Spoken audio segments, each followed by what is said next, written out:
마음의 변화를 받으라고 바울 선생님께서 말씀해 주셨지만 이것이 heart, 감정과 같은 그런 마음이 아니라 mind, 세계관, way of thinking,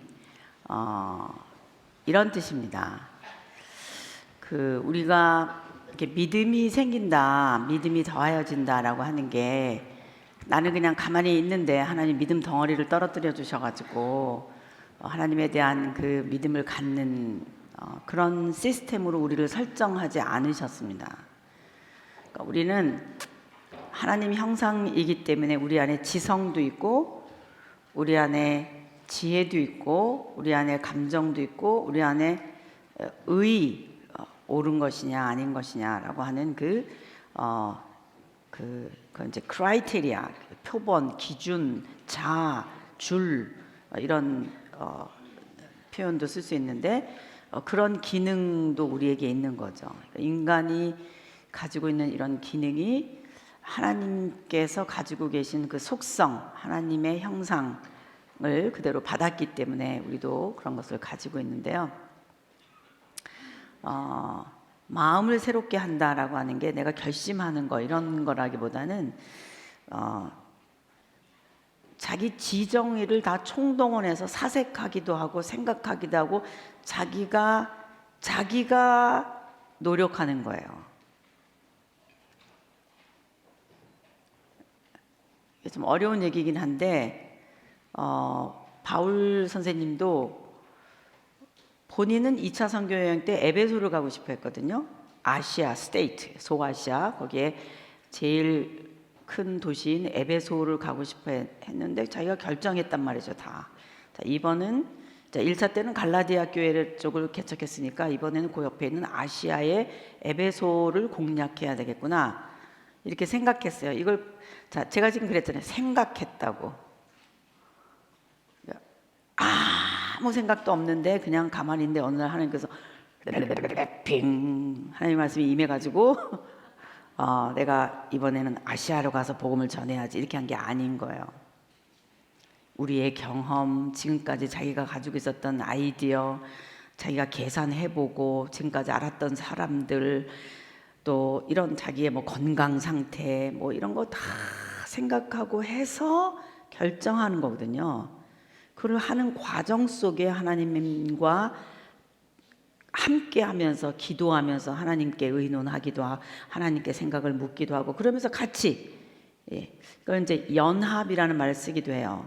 자기는 없어지고 신과 합의를 해가지고 신만 남는 상태, 그런 이방 종교가 생각하고 있는 무아경지가 아니라 자기가 없어지고 자기는 뭐가 뭔지도 모르고 이런 게 아니에요. 나도 다 의식이 있는 거예요. 내 마인드가 있는 건 거예요. 지금 우리 목사님께서 성경 읽어내가지고 앞으로 우리 성도들을 잘 훈련하시고 싶으시다 그래가지고 딱 뜻을 정하신 다음에 그럼 how to 어떻게 해야 될 것인가 1단계, 2단계, 3단계, 4단계 1년, 2년, 3년, 4년 다 계획하시고 올라올 때 강의 한번 들으면 딱딱딱딱 스티커 붙이겠다. 이런 교회는 제가 처음이에요. 진짜 여러분들 진짜 이렇게 관리를 잘 받아도 되는 거예요? 이렇게 관리를 잘 받아도 되냐고요? 목사님은 아무 생각도 안 했는데 가만히 있는데 어느 날 하나님께서 여호와의 말씀이 양성 목사님에게 임하여 이르시되 무슨 말인지 모르는데 로봇처럼 이게 아닌 건 거예요. 하나님은 우리랑 교제하시고 우리랑 같이 사실 때 그러니까 아까처럼 이렇게 탁 하나님 말씀이 임한 것 같은 게 훨씬 동양적 우리 같은 한국 사람 사고에서는 더 신령해 보일 수 있어요. 마치 하나님의 음성을 듣는 방법. 그래서 나는 무슨 하나님이 어느 날 말 탁 해줬고 신비롭게 입신을 해가지고 너 나가 떨어졌는데 하나님이 막 임해가지고 너 빨리 이렇게 해가지고 어떻게 해라. 그게 어떻게 보면 신령해 보일 수 있으나 느낌에 그래요. 굉장히 초월적인 것 같고 막 하나님의 말씀이 막 임해가지고 막 무슨 일이 일어나는 게 그렇게 느껴질 수 있으나 그거는 오히려 초급인 거예요. 자기가 가지고 있는 모든 것을 다 총동원해서 생각하고 결정해보고 하나님 앞에 나가서 기도할 때도 기도하기 전에 많이 혼자 생각해봐야 돼요. 그리고 잘 정리된 생각을 가지고 하나님의 임재를 경험하면서 그 하나님의 임재 앞에 들어가서 지금 자기가 왜 이런 생각을 하고 있으며 어떻게 됐으며 그거를 조목조목 정신 차린 말을 가지고 한마디 한마디, 마치 대통령 앞에서 내가 5분을 스피치 해야 된다. 5분 아무 생각 없이 가가지고 5분 얘기할 사람이 누가 있겠냐고요. 우리는 굉장히 인격적인 존재인 건 거예요. 하나님이 우리를 상대하시는 방법도 그런 것이지 무조건 막 믿음이 떨어지고 이런 게 아니고, 그래서 제가 지금 말씀드린 것이 뭐냐면 성경을 깨닫는다는 것은 하나님이 어떤 분이신가를 아는 것인데, 이거는 하나님의 성격을 아는 정도가 아니에요.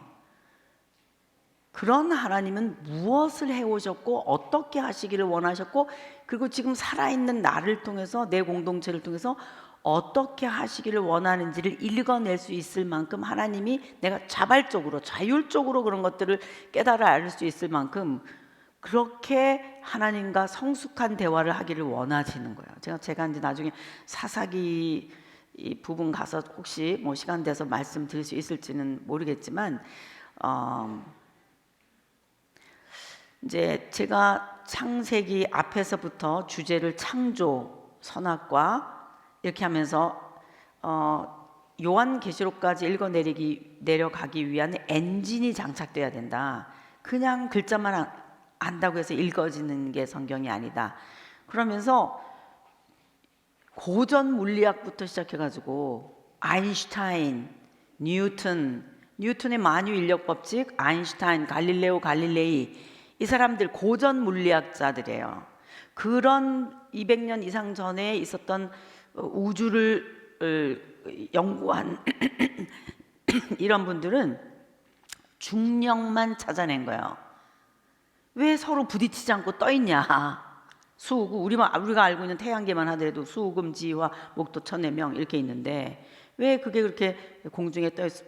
서로 잡아다니는 힘에 서로 부딪힐 것 같은데 부딪히지도 않고 각자의 힘을 가지고 어떻게 그렇게 질서정연하게 떠 있는가? 이 생각하면 생각할수록 이상한 이 힘을, 이걸 중력이라고 하는 힘을 발견했는데, 우리 이런 스페이스 자체가 그냥 우리는 아무것도 없는 것처럼 느껴지면 이게 아니라 이게 필드라 그래서 장이에요. 장이라고 말해요. 중력장, 중력이 미치는 운동장이에요. 아무것도 안 보이잖아요. 이게 여기가 스페이스가. 그게 아닌 거예요. 우리 어떻게 그림으로 출렁 하는 이렇게 골프 뭐 연습장 같은 거 공 떨어질 때 이렇게 받으라고 이렇게 그물 같은 거 이렇게 있잖아요. 이 스페이스가 그렇게 생겼어요. 이렇게 휘는 거예요. 그냥 무슨 말인지도 모르시겠죠, 지금. 예. 그러니까 우리는 지금 사는 게 아침 먹고 점심 먹고 저녁 먹고 또 아침 먹고 비타민 한 줌 먹고 또 점심 먹고 저녁 먹고 또 온지고 혈압 재고 또 아침 먹고 점심 먹고 저녁 이러고 그냥 이마트 가서 또 좀 사다가 오늘 값이 올랐네 내렸네 막 아이고 뭐 이런 거밖에 잘 모르고 그죠. 아유 우리 애가 잘 돼야 되는데 하나님한테 기도해줘. 아이고 하나님 우리 이랬어요 하나님. 그냥 그게 신앙생활이에요 솔직히. 그리고 어떻게 하면 좀 하나님대로 잘 살아볼까. 하나님 좋아하는 대로 살아야지. 하나님 좋아하는 대로 사는 거라 그래봤자 하나님 성격에 맞게 좀 용서하고 싸우지 않고 미워하지 않고 그냥 그 정도인 거예요. 그 정도. 그러니까 우리가 신앙생활을 한다는 정도가 그 정도인 건 거예요. 그러니까 제 얘기는 그런 정도가 아니라 하나님의 그 크심, 에베소서에 말하면 그 신비, 하나님의 비밀인 예수가 BC와 AD를 가르면서 원년에 이 땅에 오셨는데 그 신비인 예수님을 깨닫는 것이 창조부터 시작돼야 되는데 이게 결국은 뭐냐면 나라고 하는 생명이 이슈인 거예요. 나라고 하는 존재가 어떻게 생겼냐. 근데 그 생명, 영원한 생명을 얻게 하기 위해서 하나님이 오셨으니까 나에게 우리한테 뭘 주시겠다는 거예요. 누구답게 신답게. 그러니까 정주영 회장이 나한테 좀 날 잘 보고 뭘 해주겠다 그러면 10만 원 정도는 아니겠죠. 그분 그러면 돈이니까 나한테 그분이 가지고 있는 최대한의 뭘 해주겠다 그러면 그분은 나한테 돈으로 뭘 해주겠다는 뜻일 거 아니에요. 정주영 씨 예를 들자면 그럼 적어도 정주영 씨가 아니라 하나님 정도 되시면 뭘 해주시겠다는 건가. 하나님으로서는 한마디로 얘기하면은 eternal life인 거예요. 영원한 생명인 거예요. 그럼 영원한 생명은 추상 개념이 아니라고. 내 사고 세계 속에 있는 그냥 추상 개념으로 영원한 생명을 그냥 주신다는 건가 보다라고 하는 뭐를 이렇게 받는 게 아니라 그냥 나라고. 내 존재가 eternal life. 그러니까 나를 떠나서 무슨 생명 하나가 오고 이게 아니고 주인공이 나라고요. 나라고 하는 존재가 영원한 생명 상태로 들어간다는 거예요. 그러니까 우리로서는 주인공이 난 거예요. 지금 성경을 읽으려고 그러는 내가 창세기 1장 1절부터 도대체 이게 뭘 말하는지 사실 그대로를 사색하기 시작해야 되는 거예요. 뭐 나한테 잘해 주시냐 안 해주시냐 이 땅에서 뭐 그런 정도가 아니라 도대체 나라고 하는 생명체가 뭐며 내가 여기서 살고 있는 이 시스템 자체가 얼마나 기가 막히냐고. 100종이나 되는 세포를 가지고 있는데 세포 하나하나마다 얼마나 큰 군요. 미토콘드리아, 리보솜 가운데 들어있는 이런 모든 시스템, 그게 100종이나 돼가지고 들어있는데 그런 거 한 개 한 개가 다 공장이고 그런 것들이 내 몸 안에서 이루어지고 있고 눈에도 보이지 않는 입자들이 200개나 넘는 아원자, 소립자, 제가 말씀드린 전자, 양성, 중성자 막 이런 것들이 막 그 입자들이 막 있어갖고 눈에도 100억 분의 1초만 있다 없어지는 입자도 있단 말이에요. 무슨 말인지도 모르잖아 지금 우리는 이게. 그러니까 무슨 추상 개념으로 영원한 생명 이런 정도가 아니라 여기 앉아 있는 이 몸뚱어리 하나가, 이 몸뚱어리 이거 머리끝에서 발끝까지 몸뚱어리 하나가 이 시스템상 귀는 귀대로 있고 눈은 눈대로 있고 코는 코대로 있고 손가락은 손가락도 있고 다 그냥 개나 돼지나 닭이나 똑같아. 단백질이야. 응? 야, 겉으로 피지컬리 몸으로 치면 있잖아. 이거 진짜 아무것도 아니야. 물 H2O 70% 날아가 버리면 질소하고 뭐 탄소 조금 단백질 조금 남는 거야. 처절하게 짐승이라고. 처절하게. 내가 그러잖아. 내 손이나 닭발이나 응? 멀렁거리는 내 배나 고등어 배나 등뼈, 내 등뼈 딱딱한 등뼈나 고등어 굵은 그 가시나 있지. 그 속에 들어있는 척수 이런 거나 생각해보면 처절하게 짐승이야. 근데 이런 존재인 내가 어떻게 해서 여기 지금도 코로 숨 쉬면서 살고 있나. 이게 지금 기적이야 이거 자체가. 숨 쉬어야 되는데 그러지 않잖아. 그냥 숨 쉬는데 내 안으로 산소가 들어가서 피 안으로 다 들어가가지고 내 모든 피들을 움직이고 막 이런 게 하는 게 이게 지금 내가 지금 여기 현재 살아있는 게 이게 지금 기적 아니냐고. 그거를 창세기 1장부터 얘기하고 싶어 하시는 거야 성경이. 왜? Because of you. Only for you. Not some others.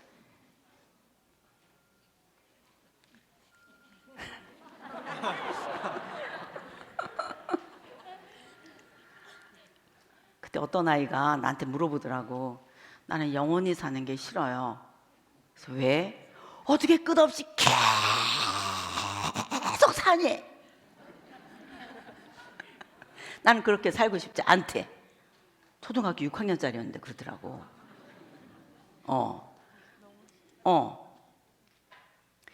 그러니까 우리가 생각하고 있는 이 생명 현상, 생명이라고 하는 것 자체에 대해서도 죽도록 사색해도 끝이 없어.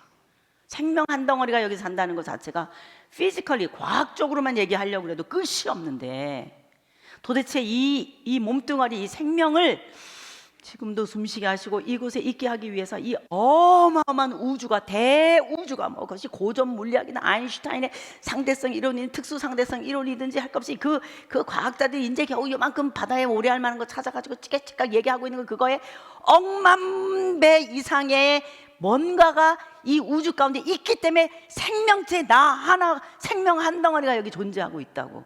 우리가 지금 얘기하고 있는 eternal life, 요한복음 3장 16절 영생, 이런 게 그냥 있는 얘기가 아니라고. 이거를 그냥 쉽게 생각할 개념이 아니라고. 왜? 나라고는 생명체가 그만큼 중요한 거야. 왜 중요한 줄 알아요? 하나님의 형상이기 때문에 그래. 처절하게 짐승인데 내 속에 하나님이 계신 거야. 하나님 생명 그 자체이신데 하나님 생명을 나에게 주시는 거로 시작되는 것이 창세기 1장부터 시작되는 얘기인 거야. 근데 이 땅에 우리가 존재하면서 감각할 수 있는, 내가 누릴 수 있는 생명 현상 자체도 이거는 기적 중에 기적인 거야. 여기 지금 살고 있다는 것 자체가. 근데 그거를 이 시스템을 만드신 창조주 하나님이 가지고 있는 생명과 같은 그런 생명, 어려운 철학자들의 말을 빌리면 절대 생명, 물에도 불에도 시간에도 공간에도 제한받지 않는 하나님 생명, 그런 하나님 생명을 우리에게 주시겠다는 게 시간의 연속성을 말하는 것도 아니야. 내가 죽었어. 근데 그 다음에 시계는 계속 움직여. 움직여. 그럼 그 시간의 연속성이 영생이냐? No way. 영생은 하나님 생명인 거야. 그 하나님이 어떤 분이신지를 일단 이 땅에 시공의 제한을 받는 피조 세계 속에서 우리가 지금 조금 경험하는데 무한대야. 그 능력이 우리가 공부한 것처럼 우리 속에 있는 입자들 이런 것만 생각하더라도 이 땅에 감각할 수 있는 거 가지고만 생각해도 이 생명이라고 하는 것이 어마어마한 것인데, 그것을 지으신 창조주 하나님이 당신이 가지고 계신 생명을 우리에게 주신다는 거야. 그를 이름해서 eternal life라고 말하는 거야. 영생. 그 경지가 어떤 것인지 우린 지금으로서는 감각할 수도 없어요. 그 eternal life, 영생이라고 하나님 가지고 지금 현재 하나님이 존재하시는 방식과 같은 그런 생명을 내가 지금 사색이나 이런 걸 통해서 깨달아 알 수도 없다고. 다만 하나 아는 것은 그 하나님이 그런 생명을 가지신 분이 인카네이션 했다는 거야. 우리랑 눈높이를 맞추고 이 세상에 오셔봤었다는 그게 우리의 하나의 희망인 거예요. 지금 그 얘기를 성경 전체가 이제 하고 있겠다는 건 거예요. 그래서 창세기 맨 앞에 1장부터 진행되고 있는 이야기는 그냥 나는 하나님 뜻대로 살아야 되는데 이런 도덕률적인 윤리 차원의 하나님 뜻대로 살아야지 이런 정도가 아니라, 생각보다 성경은 획이 굵은 거야. 획이. 처음부터 하나님께서 모세를 통해서 지금 얘기하시려고 하는 것이 생명 출현부터 시작해가지고, 그거는 나 하나 때문에 말씀하시는 거예요. 왜? 내가 생명이니까. 내가 어디서부터 왔는지를 하나님 말씀해 주시고야 말고 싶으신 거야. 그래서 창세기 1장 1절에서부터 나라고 하는 생명이 어떻게 해서 시작됐는지를 얘기해 주시면서, 아 그렇구나, 나 생명을 이렇게 좋게 만드셨구나, 나를 이렇게 살게 해주셨구나, 그리고 그게 끝인가? 나를 사랑해 주시네, 그리고 그게 끝인가? 그 정도가 아닌 거야. 하나님의 관심은 나라고 하는 단도가 하나 정도가 아니라 It is not my style. 하나님은 하나님의 존재 양태가 우리가 잘 모르는데 이제 하나님을 조금씩 알아가기 시작하는 거야. 하나님이 얼마나 크신 분이신지 그거를 점점 우리에게 자세히 얘기해 주시면서, 하나님은 단도가인 한 존재 가지고는 절대로 영광을 다 해낼 수 없을 만큼 크신 분이라는 거야. 그래서 여러 하나님 형상을 이 어떤 것인지를, 이 버라이어티한 하나님의 형상을 알게 해주시기 위해서 아담 한 사람으로 창조를 끝낸 것이 아니라 아담 안에서 재료를 다시 꺼내셔가지고 다시 만드시면서 그 안에 법칙들을 두시면서 점점 사회화로 가면서 결국은 파이널리 끝에 가서는 인간이 모여서 살 수밖에 없는 커뮤니티가 만들어질 거라는 거지. 그러니까 우리가 지금 살고 있는 이 사회도 커뮤니티란 말이야. 은행도 있어야 돼, 시장도 있어야 돼, 학교도 있어야 돼, 가정도 있어야 돼, 회사도 있어야 돼. 뭐 다 필요하잖아. 도우미도 필요하고 식당 모두 다 필요한. 이게 뭐냐면 커뮤니티거든, 사회이거든. 그러니까 사회화로 살아가면서 사회가 어떻게 해서부터 출발한 것인지, 왜 인간은 이런 시스템 속에서 살아야 하는지, 그런 시스템 속에서 살면서도 왜 사람들은 서로에 대해서 어떻게 하면서 살아야 되는데 이런지 저런지, 지금 이게 우리가 늘 풀어야 될 숙제이기도 하거든.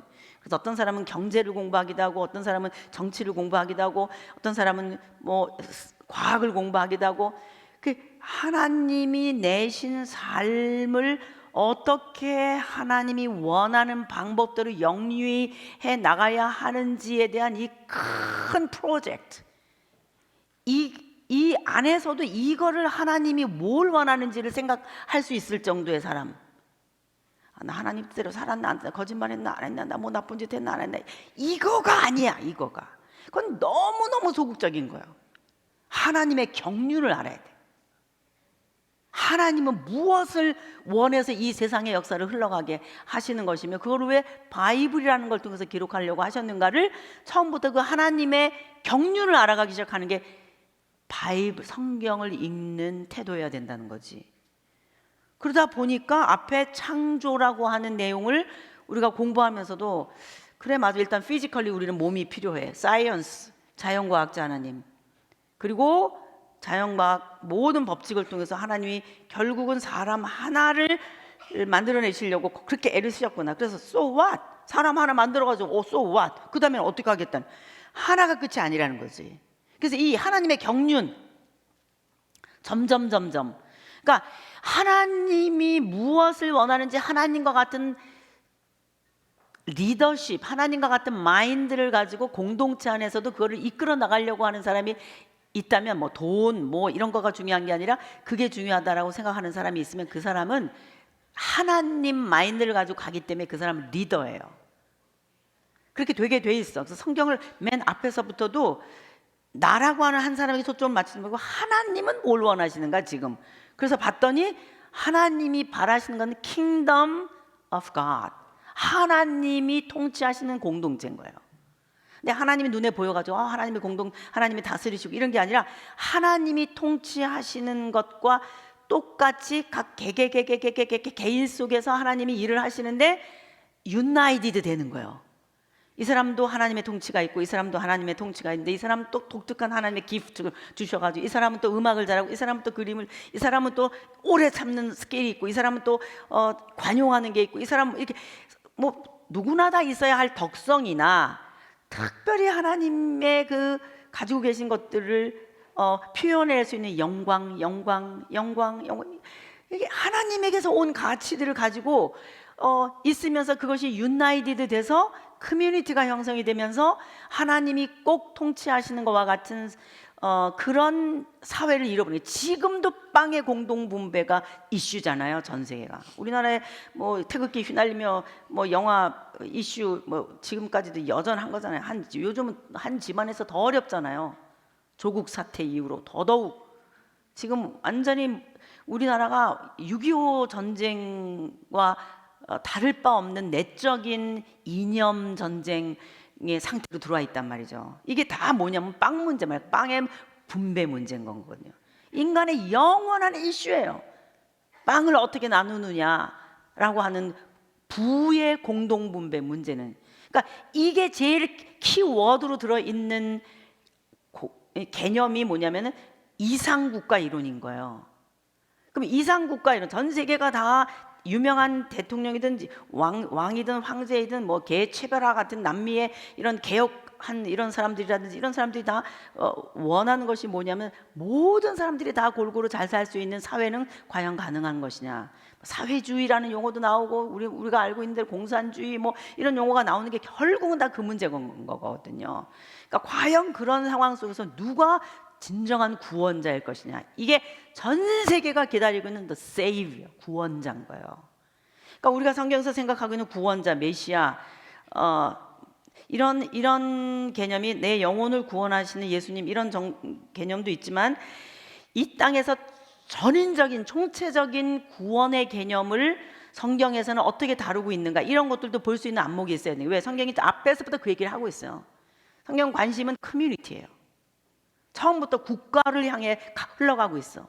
처음부터 성경이 그거를 말해주기 시작하는 거예요. 전부 세계사의 그 제국주의 역사 속에 있었던 나라들과 왕들의 그 라인을 이어내면서 지금 흘러가고 있는 것이 성경이거든요. 제가 어저께도 말씀드렸지만 사람은 아담이 끝이 아니다. 그다음에 커뮤니티이다. 그런데 두 개의 사회 성격이 생기기 시작한다. 하나님이 왕이시냐? 힘 있는 자가 왕이냐? 패도 정치라고 하는 제국주의 역사가 메인 스트림을 가지고 세계를 뚫고 흘러갈 것이냐, 아니면 하나님이 왕이라는 절대 진리를 알고 있는 사람들의 공동체가 좌지우지할 수 있는 사회가 될 것이냐, 이 두 개의 상황 속에 가다가 노아 홍수 때 이게 믹스업 돼 버린 거예요. 근데 그 전까지만 해도 구분을 할 수 있었어. 두 개를. 가인 계열이냐 셋 계열이냐. 근데 노아 홍수 때 와가지고 이게 두 개가 섞여버려서 하나님의 아들들이, 노아 공동체거든요. 하나님의 아들들이 사람의 딸들의 아름다움을 보고, 가인 계열 쪽에 라이프 스타일, 종교 사회 이런 것들만 말해요. 이게 다 섞여버린 거야. 더 이상 하나님이 누군지 알 수 없는 사회가 돼버린 거예요. 세계는 하나님이 지으셨는데도 하나님의 설 자리가 없어지죠. 더 이상.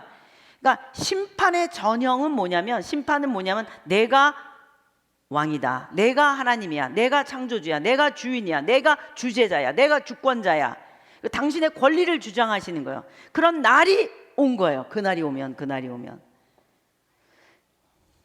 바다에 있는 모래알맹이 하나, 그거 쬐끔 건드린 것 정도가 어저께 우리 해령이라고 하는 바닷속에 용암이 올라가서 막 이렇게 해가지고 길을 낸 거, 뭐 우리 잠수함 같은 거 만들면서 찾아냈다고 그랬지만, 그냥 지구라는 거 이거 별것도 아닌 거고, 노아 홍수 우리가 뭐 대단하게 생각, 별거 그냥 요만한 알맹이 한 거예요. 모래 알맹이만도 못한 게 지구 덩어리 한 개예요. 먼지 하나만도 못한 대우주를 생각해 볼 때, 그런 속에 소우주도 들어있지만 우리와 같은 몸속에 들어가면 나 혼자 소립자까지 눈에도 안 보이는 10의 몇 조분의 1 이런 세계가 또 들어있을 만큼 하나님이 신비롭게 우리를 지금 이 세계만 하더라도 이렇게 멋있고 신기한데, 이런 속에서 도대체 하나님은 얼마나 크신가, 그걸 한번 생각해 보시라고. 그리고 하나님은, 그 크신 하나님은 무엇을 원하시는가? 하나님이 형상 닮은 사람들이 이 땅을 덮기를 원하시는 거예요. 하나님이 형상인 사람들이 덮기를 원해요. 제너레이션 흘러가면서 누가 그 다음에 하나님 형상 닮은 사람이냐는 거예요. 그 다음에 아브라함 다음에 누구냐는 거예요. 그게 아브라함을 잇는 하나님의 형상을 담은 사람은 그 다음에 누구냐는 거예요. 아담 다음엔 셋 다음에는 에노스, 게난, 마할랄렐 흘러가다가 노아 다음에 누구냐는 거예요. 노아 다음에 셈. 이 라인을 타고 셈 다음에 누구냐? 데라 다음에 누구냐? 아브라함이라는 거예요. 그걸 악착같이 찾아가도록 하나님의 섭리 가운데 The written words of God, 기록된 하나님의 말씀으로 남게 하신 하나님의 섭리를 우리가 읽어내야 된다는 거예요. 제에게는. 성경은 생각보다 획이 굵어요. 획 자체가, 성경이 다루고 있는 주제 자체가 우리가 생각하고 있는 하나님, 내가 생각하고 있는 하나님 정도가 아니라고. 한마디로 얘기하면 엄기영 목사님 오셔서 말씀하셨지만 The kingdom of God, 하나님의 왕권인 거예요. 하나님의 통치, 하나님의 나라.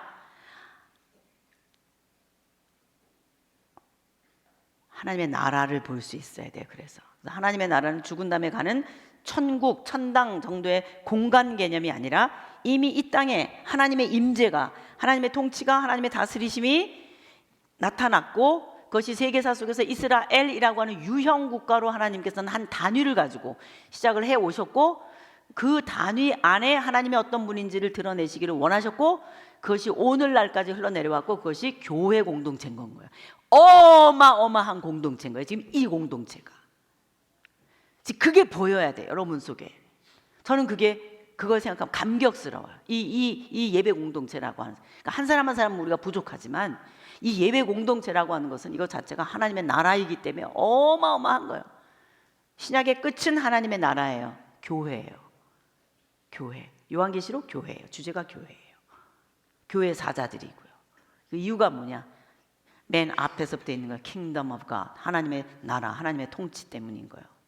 자기 개인 정도가 안 보이는 거예요. 그러면은 내 교회 하나 정도 안 보이는 거예요. 그러니까 양 목사님이 이미 그거를 보셨기 때문에 무엇이 가치인지 아시는 분인 거예요.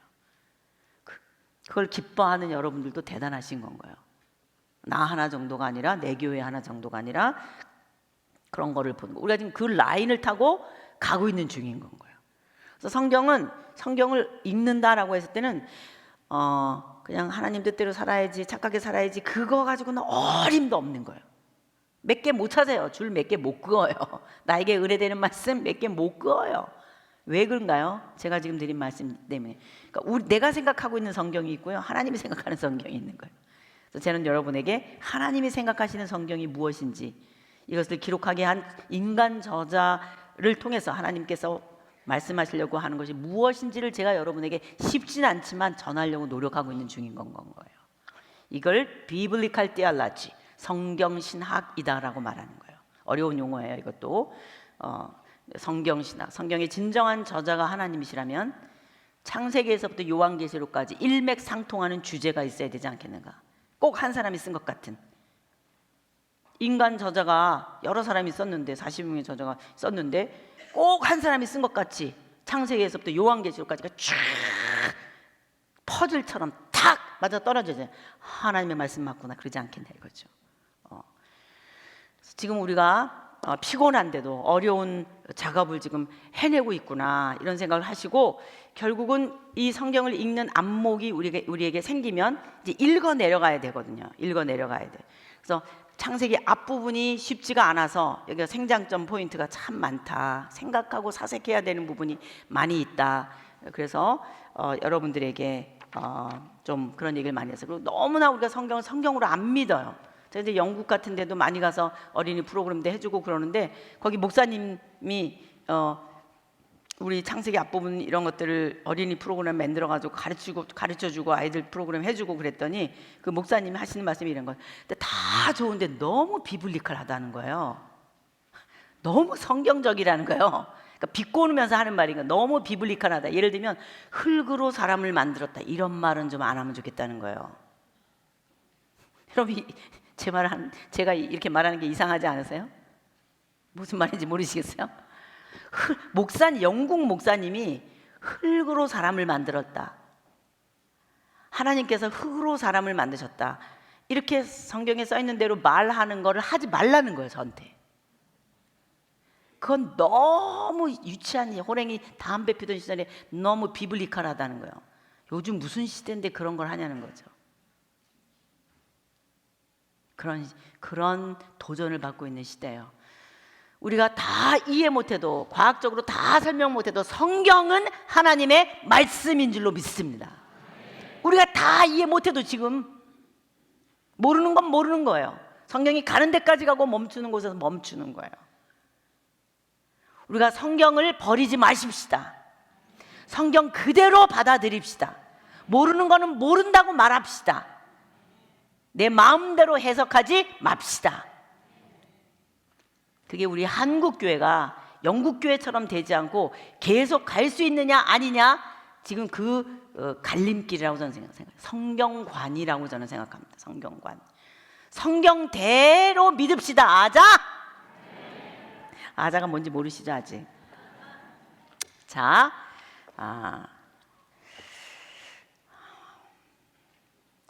우리가 지금 창세기 1장부터 이스라엘 국사까지 오느라고 이렇게 오래 걸린 거예요.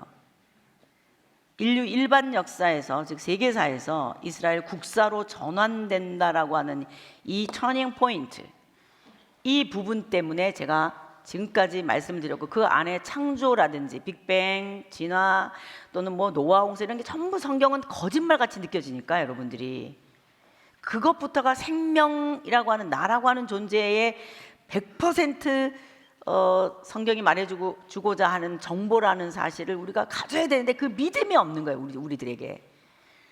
그래서 사실대로 일단 아는 게 중요하기 때문에 공부한 거예요. 저를 한번 따라하겠습니다. 예수 믿는 일은 공부하는 일이다. 저는 그렇게 생각합니다. 다른 불교나 다른 종교는 이 컨센트레이션, 그래갖고 자기 속에 진리가 있다고 생각하고 안을 막 파고 들어가는 거예요. 이게 뇌호흡, 뭐 단학, 마음 수련 또는 불교 이런 데서 추구하고 있는 종교 방식이에요. 너 안으로 막 들어가 한 점이라고 생각해. 점이 생각 안 나면 태양이라도 생각해. 막 이렇게 우리한테 훈련시켜요. 그런 종교들이. 그러면 네 자신이 뭔지 그때서야 보여. 우리는 그렇게 해서 도를 깨닫지 않아요. 하나님이 누구신지를 아는 것이 도를 깨닫는 겁니다. 그게 어디에 써 있냐? 성경에 하나님이 행하신 일들을 보면서 우리는 아는 것이에요. 딴 거 없어요. 우리는 아무것도 모른 채 기도만 한다고 되냐? 절대로 아니에요. 우린 진리 종교예요. 종교라는 말을 붙인다면. 그러면 어떻게 해야 되냐? 공부해야 되는 거예요. 따라하겠습니다. 예수 믿는 일이 공부하는 일이다. 사실 기록이라 그런 거예요. 그래서 이것이 그러한가? 이게 도대체 무슨 뜻인가? 이거를 공부하는 게 중요하기 때문이에요. 그런데 성경을 앞에서부터 읽다가 보니까 결국 우리가 찾아내야 할 그림이 뭐냐? 1장부터 11장에 창조부터 시작돼 가지고 온 총 스토리가 뭐냐면 바벨론 제국의 발흥이라는 거예요. 왜 바벨론 제국을 떨어뜨리냐는 거예요, 성경이. 성경은 앞으로 전 세계사를 타고 갈 거라는 뜻이에요. 요한계시록이 로마 제국이잖아요. 거기 로마 제국이지만 바벨론 이름으로 나와요. 음녀, 이세벨 이거 다 나와요. 우리가 중간에 이제 왕정시대 때 이세벨 공부할 거, 음녀 이런 거 다 공부할 거예요. 제가 잠깐도 말씀드렸지만 섹스에 대해서, 섹스 종교에 대해서 제가 잠깐 말씀드렸지만 그게 키포인트예요. 종교가 왜 섹스인가, 왜 탄트리즘 이런 것들, 만다라, 방중술 이런 걸로 표현되고 있는가, 그게 종교라 그렇거든요.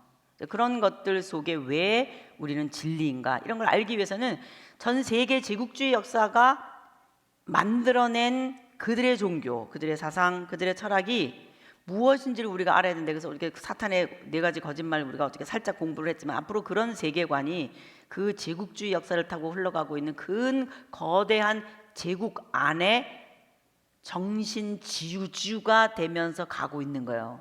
그릇이 제국인 거예요. 그릇 안에 담겨 있는 게 뭐냐? 바알과 아세라, 섹스 종교인 거예요. 그게 스피릿인 거예요. 인간의 스피릿, 하나님 없는, 진리 없는 사람들의 스피릿인 거예요. 그래서 우리는 성경이 하는 대로 2개의 커뮤니티 원리가 국가라고 하는 그릇을 타고 있다는 것을 설정한 거예요. 지금까지 성경은 그 얘기를 했던 거예요. 바벨론 제국의 발흥, 힘 있는 자가 구심점이 돼서 다스려 나갈 것이다. 영토가 필요할 거야. 사람들 절대로 흩어지지 말라. 다 모이게 할 거야. 그렇다고 나가 가만히 있을 줄 알아? 그렇지 않아. 세계사 속에, 이렇게 흘러가는 세계사 속에 내 나라 이스라엘을 세우겠다. 나도 내 나라를 세우겠다. 이게 이스라엘이다 이 말이야. 그래서 우리가 족보용법 공부하면서 얘기했지만 노아의 족보가 찾아가는 사람은 그러므로 아브라함이다 이 말이에요. 성경은 반드시 조준하고 흘러가고 있는 방향이 있다 이 말이죠. 왜? 인간 모세가 생각하고 쓴 거니까. 자기는 아무 생각도 없는데 썼다? 아니라는 것. 구조가 있었던 거예요. 이걸 쓸 때. 그 구조가 뭐냐? 이스라엘의 발흥인 거예요. 왜? The kingdom of God, 하나님의 나라이기 때문에. 우주만을 창조하신 하나님께서 이 땅에 하나님의 나라, 하나님의 주권, 하나님 되심이 드러나지 않도록 하시겠냐고요. 당신이 하나님이신 게 드러나야 맞죠. 그거를 위해서 하나님이 선택한 커뮤니티는 국가였다는 거예요. 국가를 통해서 국가 대 국가로 세계 제국의 역사가 흘러가고 있는 중에 하나님이 앞으로 어떻게 일을 해 나가실지 이제 보라는 거예요. 이게 바이블이에요. 바이블을 읽을 때 그렇게 읽어야 됐다는 거였어요. 근데 우리는 이제까지 바이블을 그렇게 읽을 줄을 몰랐다는 거예요. 그래서 어렵지만 창세기 1장부터 지금 여기 11장, 12장까지 본토 친척 아비집을 떠나 내가 내게 지시할 땅으로 가라. 내가 너로 큰 민족을 이루겠다.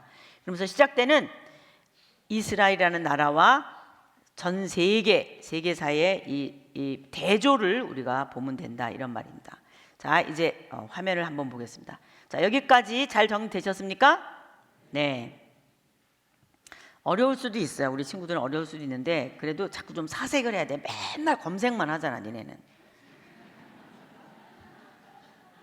이 thinking이 중요한 거야. 우리는 기계가 아니거든. 생각을 많이 할 줄 알아야 돼. 사색을 많이 해야 돼. 괜찮아. 많은 질문을 하는 게 좋아요. 자, 화면을 한번 봅시다. 창세기가 시작되는 곳, 정확하게 지금의 위치가 여기다라고는 말할 수 없도 성경적 용어로 말하면 메소포타미아, 메소 비트윈 포타미아, 강이라는 뜻이라 해서 메소포타미아 문명. 이 결국 한마디로 말하면 바벨론 제국이다.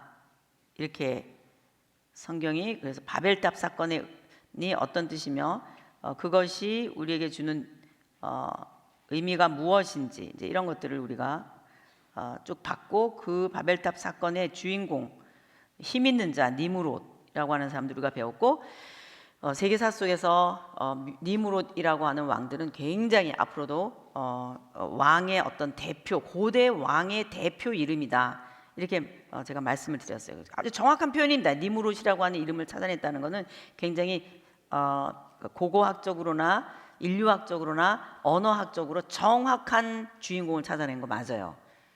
이건 모세의 학문입니다. 모세의 세계관 실력이, 세계사 실력이에요.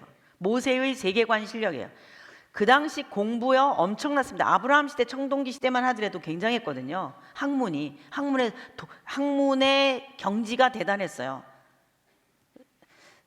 자, 이거 여러분 아는 대로 우리가 지금 이제 아브라함 얘기를 들어가야 되는데, 우리 아브라함 얘기 다 알아요. 뭐 어려운 것도 없어요. 글씨만 알면 읽을 수 있어요. 근데 문제는 뭐냐면 지금까지 우리가 공부했었던 그런 생각을 가지고 아브라함을 어떻게 연결시킬 것이냐예요.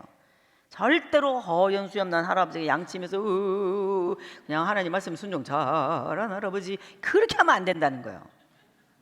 아브라함이라고 하는 사람이 살았던 그 갈대아 남무, 갈대아 이 왕조, 갈대아가 바벨론이라는 말이기도 해요. 그냥 쉽게 여러분들이 그렇게 생각하면 돼요. 그런 상황 속에 어떤 문명이 있었었는가, 낮나신, 달신 이런 것들을 섬기는 상황이었었고요. 그럼 고대 모든 제국도 다 마찬가지예요.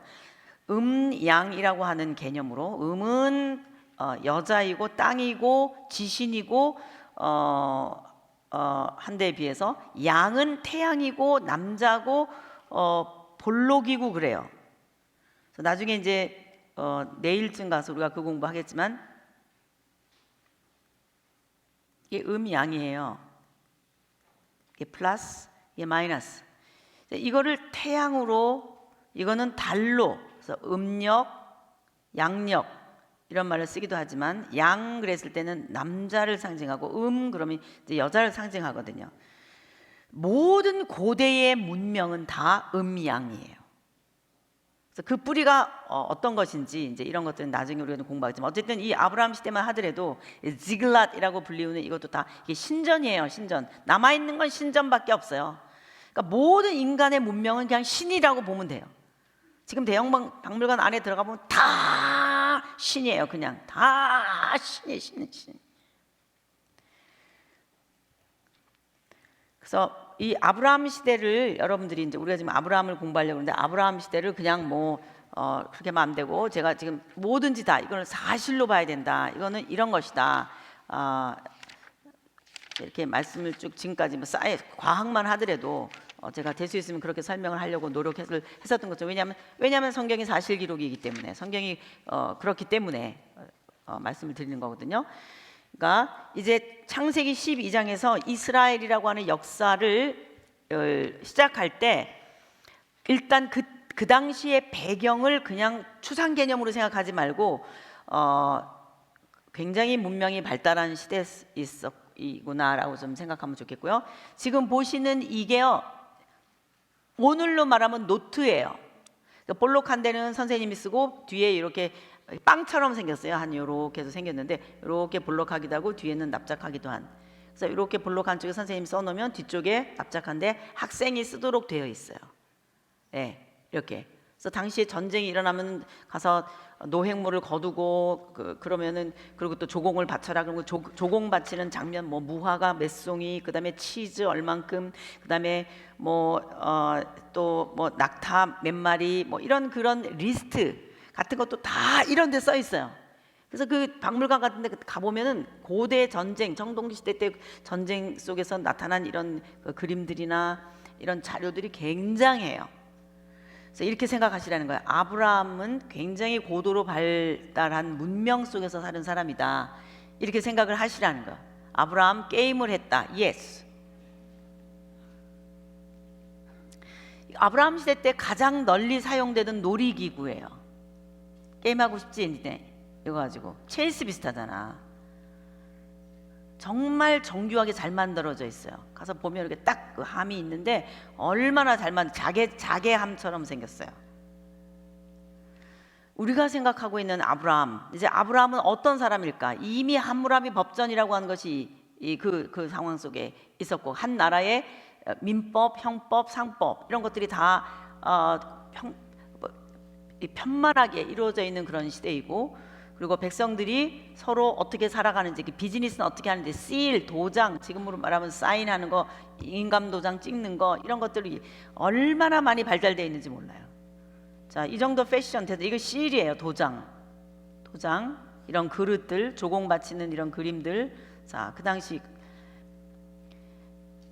이거 사라 아줌마가 이런 거 다 하고 있어요. 지금 해도 괜찮지 않아요? 이 정도? 예. 여러분이 생각한 것보다 훨씬, 우리가 읽으려고 하는 창세기 12장의 내용은 이렇게 지금 우리와 다르지 않은 그런 내용이다, 이런 거죠.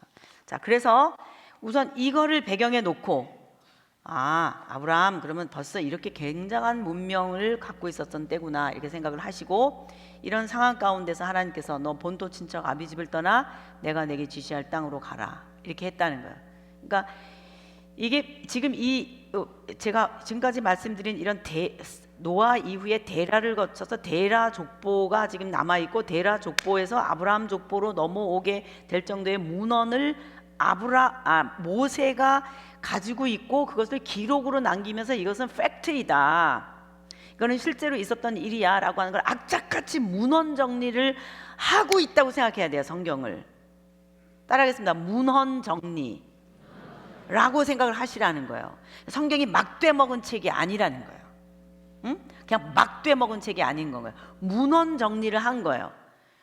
그 얘기 뭐냐면, 분명히 이 정보는 샘 계열의 캡슐이었을 거라는 거예요. 왜 지금도 앞으로 400년 있다가 이거 열어봐, 그래서 우리 이 시대에 필요한 뭐 노트북이니 뭐 핸드폰이 이런 거 캡슐에 넣어가지고 땅에다가 지하 뭐 얼마에다 묻어놓고 뭐 이런 거 있잖아요. 나중에 파보라고. 인간은 그 본능이 있어요. 그러니까 그 당시에 어떤 역사가 있었고 어떤 내용이 중요한지에 대한 것들을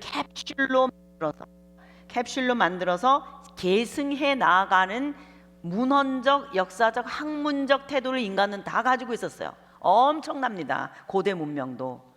모세가 그 디스크라이빙, 어떻게 그것을 기록해야 이런 것들이 남는지에 대한 교육을 다 받았고요.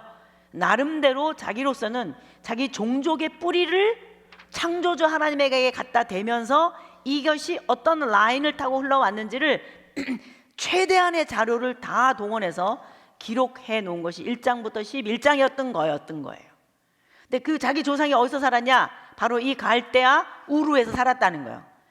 여기서 살고 있는 이 아브라함, 자기네 조상을 하나님께서 부르셨다라고 하는 것부터, 그러니까 여기서부터 시작된 거예요. 그러니까 이 셈 계열의 시크릿인 거예요. 어떻게 보면 셈 계열이 그거를 유지해 오고 있었던 거예요. 이 하나님에 대한 비밀을 캡슐처럼 그를 오고 오는 인류에게 기록해서 전해질 수 있도록 하신 것이 하나님의 섭리인 거예요. 이걸 섭리라는 말을 쓰는 거죠. 하나님께서 조명하시고 그것이 바이블로 남아서 하나님이 계시다라고 하는 사실을 이런 일들을 통해서 깨달아 알 수 있도록. 자, 그래서 제가 먼저 말씀드리고 싶은 것은 이제 이 질문이에요. 왜 하나님이 당신의 나라를 세우시려고 했을까? 이거예요. 하나님은 왜 당신의 나라를 세우시려고 했을까? 내가 복이기 때문이다. 너는 복이다. 그러니까 인간이 생각하고 있는 복의 정의가 아니라 하나님이 생각하고 있는 복의 정의가 뭐냐? 하나님의 나라에 들어오는 거, 하나님의 계보를 타고 그 하나님 나라 속에 들어오는 거. 그래서 너는 복이다. 지금 그러니까 데라를 거쳐서 아브라함이 그 라인을 타고 온 거예요. 하나님의 나라 계보 안에 들어온 거예요. 이번엔 누구냐? 아브라함인 거예요. 고든 카넬의 커먼스키, 미세스 커먼스키라고 하는 교수님이 계세요. 그분도 이제 성경 신학자이신데, 그분이 연구한 바에 의하면 악착같이 성경은 그 다음은 누구냐를 불을 밝히고 있었다는 거죠. 그 다음에는 아브라함이었었다는 거예요. 이제까지 노아도 있었었고, 그 이후에 셈도 있었었고, 그 이후에 데라도 있었는데 이번에는 누구냐 그랬더니 이번에는 아브라함이었었다는 거예요. 예, 그래서 이게 하나님의 나라의 라인이라는 거예요. 하나님의 나라에 들어온 사람이라는 거예요. 그게 블레싱이라는 거예요. 하나님의 나라 안에 들어온, 하나님의 통치 안에 들어온, 하나님의 왕으로 알고 있는 이 사람들이 You are blessed, 복이다 이 말이에요. 이제부터 성경이 말하고 있는 당신은 복입니다 라고 할 때 그것은 선악과나 마찬가지인 거예요. 하나님에게 붙어 있는 거, 끊어지지 않고 하나님에게 자기 생명의 탯줄에 아기가 이 태반, 어머니 태반에 탯줄이 붙어 있잖아요, 뱃속에서. 그게 끊어지면 죽음이에요. 연결되어 있으면 삶인 거예요. 그거 똑같은 거예요. 하나님의 라인 안에 들어와 있냐? You are blessed. 그게 복이라는 거예요. 왜? 그가 창조주이기 때문이라는 거예요. 네 생명을 지으신 아버지이기 때문에. 아버지에게 붙어 있는 게 생명이요, 아버지에게서 끊어진 거는 죽음이다 이 말이에요. So simple. 너무 간단한 얘기인 거예요. 다른 게 복이 아니라는 거예요. 우리가 하나님의 나라에 들어와 있는 게 최고의 복인 줄로 믿습니다. 이게 아름다운 하나님의 자녀라는 거예요. 최고의 복의 최고 경지가 뭐냐? 하나님이랑 생명이 같이 붙어 있는 거예요. 나라는 생명이 하나님에게 붙어 있는 거예요. 내 배꼽이, 내 배꼽줄이 하나님의 생명에 붙어 있는 거예요. 이게 복인 거예요. 내 생명을 지으신 하나님에게 붙어 있는 거. 그래서 제가 여기서 꼭 이거를 외치게 해요. 내가 돈이 없어도, 내가 부족해도, 내가 성적이 좀 뭐 안 나와도 괜찮아. 걱정 없어요. 뭐만 중요해. 내 생명이 누구에게 붙어 있어? 하나님에게 붙어 있는 거. 그러면 그냥 그 안에 다 있어. 공부 좀 못해도 괜찮아. 공부 좀 못해도 괜찮아. 그 하나님 안에 있으면 공부를 잘해야 되겠다는 생각이 나게 돼 있어. 자꾸 생각하거든. 내가 이렇게 사는 건 아닌데, 이런 생각이 나게 돼 있어. 하나님에게 붙어 있으면서 하나님의 산소를 공급받으니까 그런 생각이 안 날 수가 없어. 안 날 수가. 그래서 그게 최고의 복인 거야. 더 이상 무슨 복, 내가 10만 원이 필요하고 10만 원 줘야 되지 그러겠어? 은행 덩어리 하나 있으면 되잖아. 그거 비교할 수 없는 거야. 하나님만 내 이거에 붙어 있으면 문제도 아닌 건 거야. 하나님에서 끊어지지만 않으면 괜찮은 거야. 하나님 왕이십니다, 내 창조주이십니다, 그것만 알고 하나님과 교제하면 끝이라고. 이것이 최고의 복인 거거든. 그래서 한번 따라해 볼까? 아름다운 하나님의 자녀. 이게 복이야. 더 이상 받을 복이 없어. 그것만 있으면. 동의하십니까? 그래서 한번 따라 보세요. 주먹 쥐고 따라해 보세요. 힘들 때마다, 어려울 때마다, 또 뭐 어떤 상황에서든지, 그래 맞아, 이게 최고의 복이야, 이 생각을 하면서 외치면 되는 거예요. 어떻게 외치냐? 하자! 아름다운 하나님의 자녀. 응? 알았지? 걱정할 거 없어. 아무것도 걱정할 거 없어. 하자! 왜 안 하니? 니네 신인류지. 중학교 2학년짜리 1학년짜리 티내지 마. 주먹 줘봐. 옳지. 자, 큰 소리 한번 해봐. 시작. 하자! 내가 먼저 할게. 하자! 더 큰 소리로. 나보다 더 크게 해봐. 하자! 옳지. 한 번 더. 하자! 하자! 나 어렸을 때 너무 가난했을 때, 지금도 뭐 그렇지만 옛날에 아주 되게 6.25 이후에 어렵고 막 그랬었거든. 내가 54년생이니까 50년대 6.25가 있어가지고 어렸을 때 굉장히 가난했었거든. 그러니까 똥 퍼요 막 이런 거 다 있었어. 수돗물도 없어서 막 지게 주고 뭐 이렇게 했었어. 그러면 막 쓰레기차가 와도, 딸랑딸랑 쓰레기차가 와도, 새벽종이 울렸네, 새 아침이 밝았네, 너도 나도 일어나 얼마나 살기 좋으면, 이게 이런 새마을 노래가 있었어. 우리도 한번 잘 살아보세. 그리고 이런 것도 있었어. 선우의 시체를 넘고 넘어 앞으로 하하하, 이런 것도 있었어. 전쟁할 때 했었던 노래. 맹호부대 용사들아, 이런 것도 있었었어. 그게 뭐냐면 노래야. 노래 가사는 귀에서 그 사람을 세뇌시키는 기능이 있어.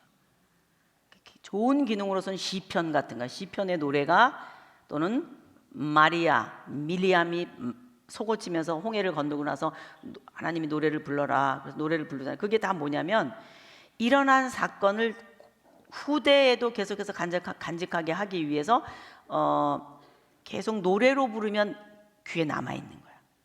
그 영혼을 포제스 해버려. 이렇게 막 사로잡아 버리는 거야. 자기도 모르게 자꾸 그 가사가 떠오르니까. 굉장히 중요한 교육의 방식이에요. 그게 사실은 굉장히 좋은 거예요. 그래서 하나님께서는 전쟁하고 나면 바사나옥을 이기신 하나님 찬양할지어다 막 이렇게 하나님께서 하신 일을 노래로 지어서 후손에게 부르게 해라, 이걸 많이 말씀하셨거든. 그래서 제가 이 생각을 한 거예요. 그래, 무엇보다 최고의 가치는 아하자다. 이거가 어떤 상황에서도 나를 붙들고 있다면 문제도 아닌 거야. 내가 병이 들어도, 내가 암이 걸려도 상관없어요. 암이 걸렸으면 걸린 대로, 애가 속썩이면 속썩인 대로, 성적이 안 나오면 안 나오는 대로 걱정 없어요. 정신 바르게 차리고 또 다시 일어나면 되는 거예요. 하나님 안에 있기 때문에. 주먹 한번 다시 아하자 할 거야. 하나 둘 셋 아하자. 하나님 나라의 백성이 되는 복, 최고의 복인 줄로 믿습니다. 이게 창세기 12장 1절, 2절, 3절인 거예요. 그건 앞에서부터 흘러온 모든 얘기랑 연결해야만 되는 얘기인 거예요. 누가 이 위대한 하나님 나라의 백성이 되는가? 누가 이 위대한 하나님의 나라에 들어가는가? 이제부터 창세기 12장의 이슈예요. 따라하겠어요. 누가 이 위대한 하나님의 나라의 후사인가? 자, 이제 드디어 하나님도 세계사 속에 내 나라 이스라엘을 세우겠다. 그리고 출발을 명명하셨다고 뽕 백고동을 울리셨어요. 이슈가 뭐냐? 누가 그 나라에 들어가느냐야. 누가 이 위대한 하나님 나라의 국민이 되느냐, 누가 이 위대한 하나님 나라의 후사가 되느냐. 이제 막 시작하려고 하는 하나님의 나라에 들어가는 사람은 누군가, 이거거든요. 지금까지 이해되세요? 네, 지금 제가 말씀드린 거 이해가 돼요? 우리 꼬마들 이해가 되니? 어렵니? 이해돼? 야, 대답 좀 하고 살자야. 자, 이해돼 안 돼? 이해돼?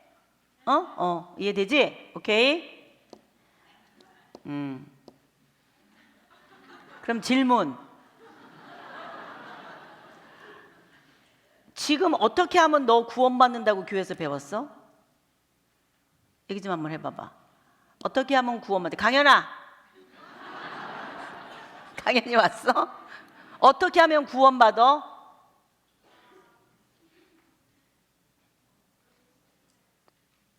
착한 일을 많이 하면 구원받는데? 아니면, 그렇지, 예수님을 믿으면 구원받는데. 너무 잘 배웠다. 우리 박수 한번 쳐줘요.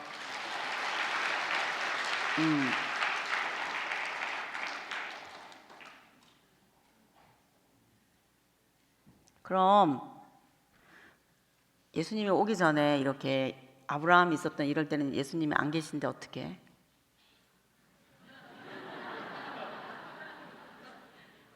생각해 본 적 있어?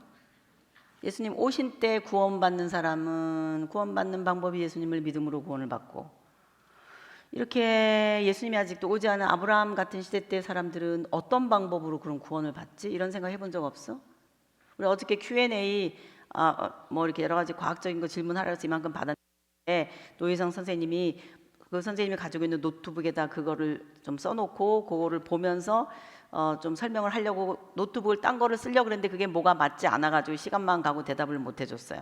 언젠가 한번 선생님 또 불러주면은 그 선생님이랑 같이 Q&A 시간을만 좀 시간 많이 가지고 하면 좋지 않을까? 괜찮아요? 네. 어제 그렇게 하려고 그러다 그게 좀 안 맞았어요. 네. 제 노트북 쓰던 거 여기에 다 자료가 강의하는 자료는 있는데, 본인이 쓰는 노트북에다가 그 질문한 거를 다 써놓은 거예요. 그래서 여기는 이렇게 좀 구분해서 설명을 해줘야지 그렇게 생각을 했었는데 그게 안 맞는 바람에 이것도 안 되고 시간만 흘러가고 그렇게 돼서 제가 좀 대신 설명을 드립니다. 자, 한번 생각해봐요. 아브라함 때 같은 때는 어떻게 해야 되지? 자, 갈대아 우루 이 지역에 살고 있었어요. 아브라함이 이 지역에 살다가 이쪽으로 하란으로 올라와서 내가 내게 지시할 땅으로 가라. 그래서 여기서 아브라함이 이삭을 낳았어요.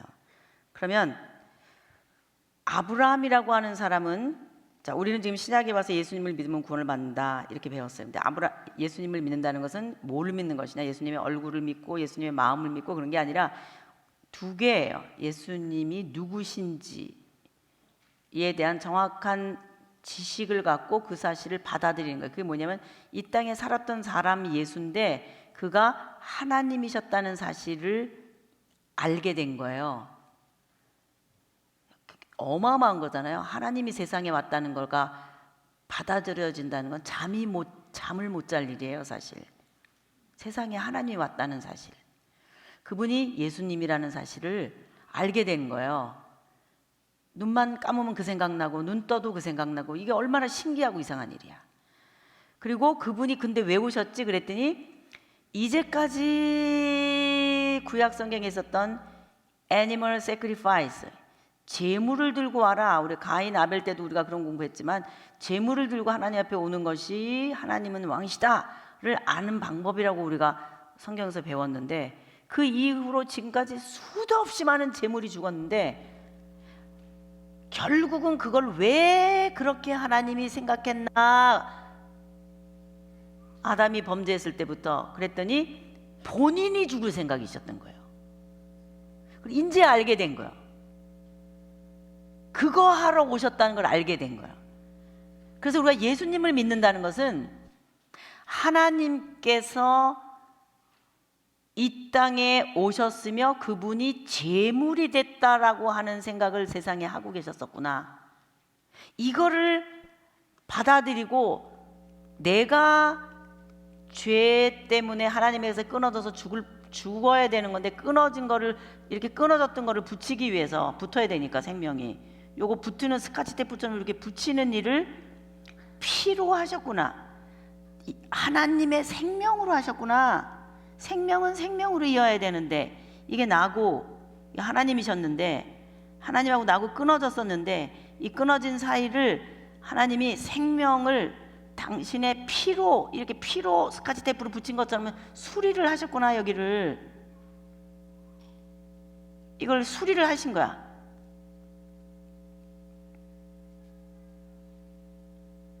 이거 하나님의 아이디어였거든. 하나님께서 이렇게 하시고 싶으시거든. 그리고 실제로 그렇게 역사 속에서 이제까지 안 나타나실 때는 제물로 짐승을 죽여가지고 계속 하시더니 정말 예수님이 오셔가지고 그렇게 하신 건 거거든. 그러면 지금 보면, 이 신약에 와서 우리가 알게 된 거지만, 지금 누가 이 위대한 하나님 나라의 국민이냐 그랬을 때 주민등록번호 1번 아브라함 보니까 세상에 살고 있었어. 갈대아 우루. 근데 여기 살고 있었던 아브라함을 하나님께서 부르셨어. 따라하겠어요. 콜링, 부르시다, 소명. 하나님 부르신 거예요. 우리 모두가 다 이 땅에 살고 있는데 하나님이 부르셔서 에클레시아, 이 교회 안으로 들어온 줄로 믿습니다. 아, 나 내가 혼자 들어왔거든. 그런 사람 손 들어보세요. 다 물어보면 하나님이 시작하셨다고 고백하시더라고. 여러분 중에서 내가 시작했다는 분이 계세요? 누가 이 위대한 하나님 나라의 후사인가 라고 했을 때 아브라함이 우리에게 보여주는 것은 세상에 살고 있는 우리들을 하나님이 불러내셔서 하나님의 자녀가 되게 하시는 것이 그 시작이었다는 거예요. 콜링, 그 부르심 앞에 순종. 그렇습니다. 하나님은 왕이십니다. 그렇습니다. 나는 하나님의 통치를 받습니다. 하나님을 따르겠습니다. 이게 시작인 거예요. 누가 이 위대한 하나님 나라에 들어가는가? 구약하고 신약하고 구원 얻는 방법이 다른가? 그 다음 아브라함이 누구를 낳나? 이삭은 어때요? 아버지가 아브라함이고 이삭은 아들이에요. 이때부터 부자 관계가 생기면서부터 아버지는 아들을, 마치 우리 하나님께서 나 솔직히 이거 니네들 보고 하는 거예요. 어른들은 다 아셔.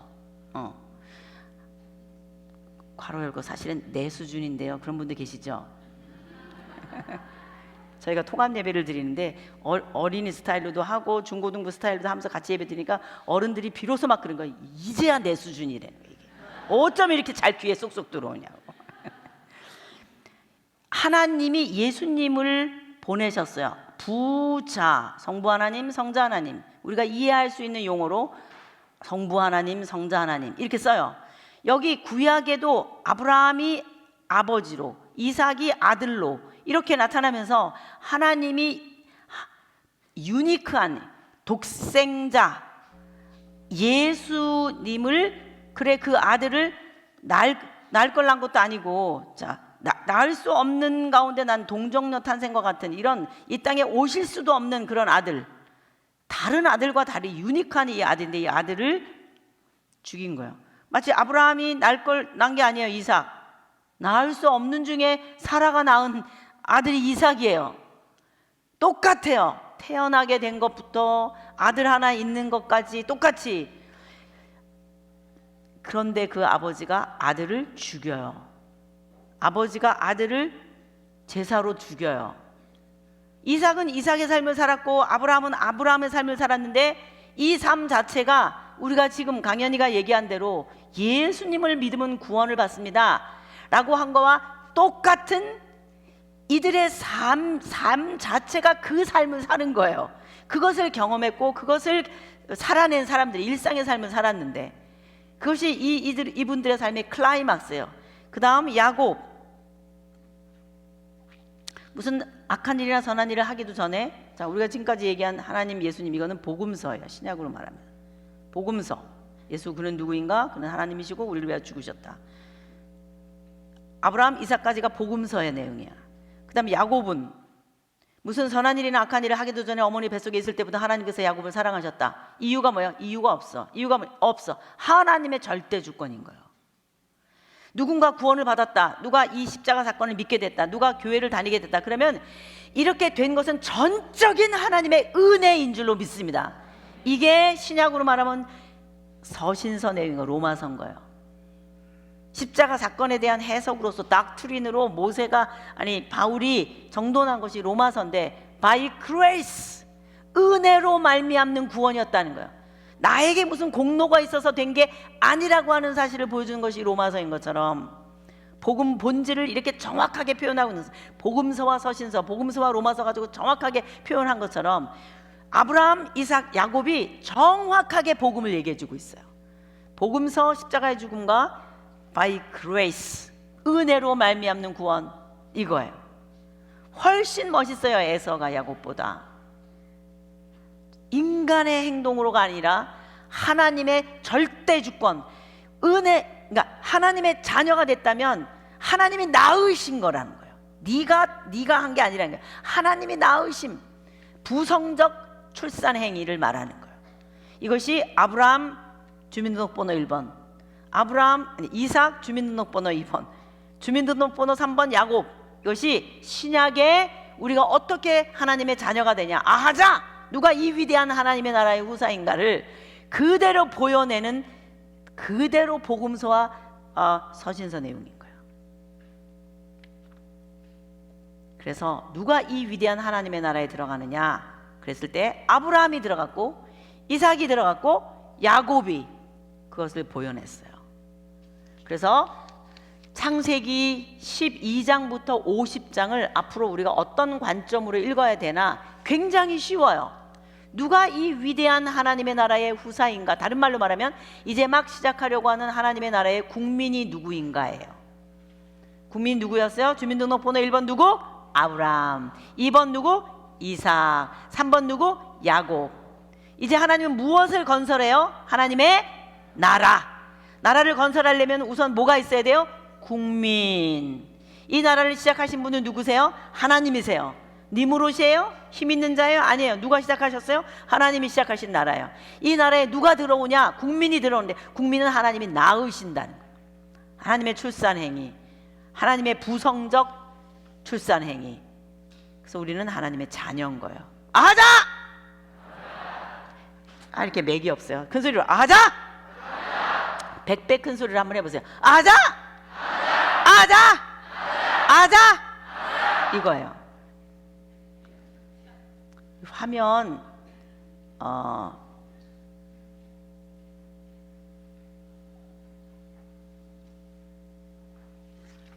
제가 한 번도 들려드리지 않는데 우리 아이들이 와서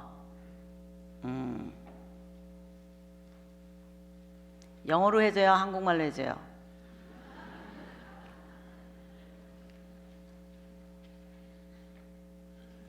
우리가 창조부터 배웠는데 노래로 정리하고 이제 출애굽기로 넘어가려고 그래요. 볼륨 조금 더 올려줄까요?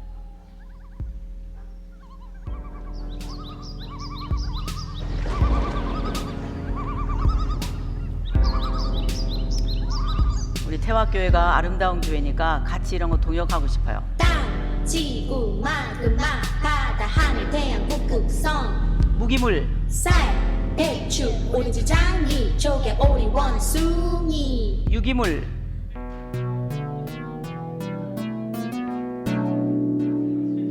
절대로 사람이 만들지 않았어. 과학자도 개미 한 마리 만들지 못하잖아. 그렇다고 저절로 생겨날 수 있을까? 로봇이 저절로 생겨날 수 있을까? 로봇이 저절로 절대로 안 생겨나죠. 사람은 로봇보다 구조가 더 복잡해. 창조자가 있다는 거예요. 비, 공기, 산소, 엑스레이, 온도, 중력, 에너지, 맛, 향기, 비타민, 단백질, 세포, 유전자.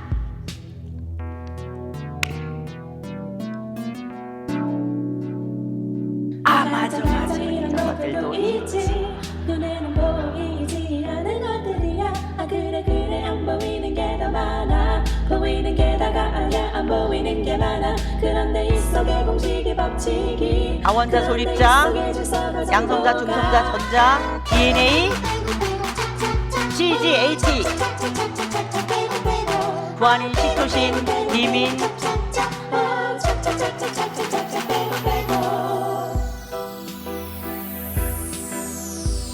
니네들이 주일학교에서 배우던 거하고 수준이 다르지. 그 노래하고. 분명히 디자인하시 인텔리전트 디자이너, 우연이 아니라 일부러 디자이너로서. 그렇지. He's a scientist, artist, creator, almighty. 이유가 뭐래? 선물로 만드셨대. 하나님 형상대로 나눠주려고. 이유가 뭐래? 선물로 만드셨대. 아담 안에 있었던 하와 주려고. 이유가 뭐래? 만물을 다스려 아담한테 다스리는 왕권 주려고. 이유가 뭐래? 이유가 없대. 그냥 사랑이래. 사랑이래 너는 나다. 이유가 뭐래? 이유가 없대. 그냥 사랑이래 너는 나다. 이유가 뭐래? 이유가 없대. 그냥 사랑이래 너는 나다. 태초에 하나님이 천지를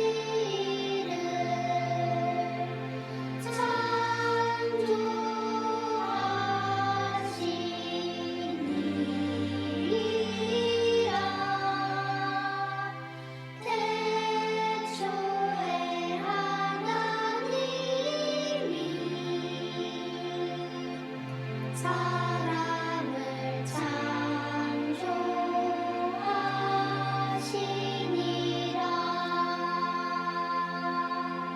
어때요? 마음에 들어요?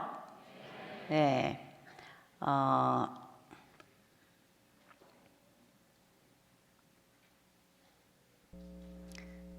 선악과 노래도 해주고 싶지만 시간이 걸릴 것 같아서 반만 해줄게요.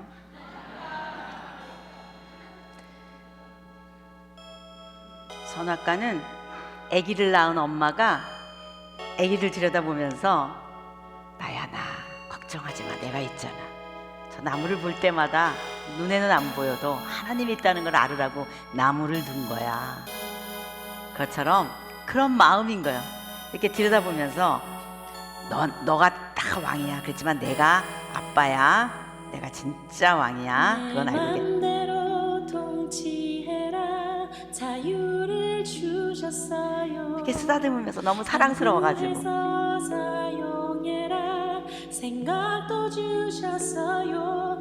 나를 닮은 왕 아담아 나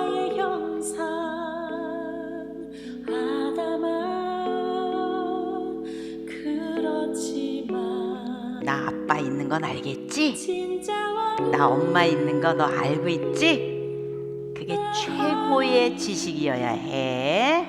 응? 아가야, 응, 알았지? 응? 응? 응? 옳지, 옳지. 대답해봐 반응해봐 나를 닮은 자유인 기계인 건 아니잖아 생각할 줄 알잖아 너는 자유의지를 가지고 있는 아이야. 나를 닮아서 뭐든지 네 맘대로 다 할 수 있어. 다 해봐. 다 할 수 있어.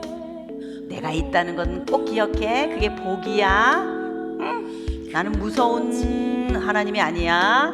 사랑의 하나님이야.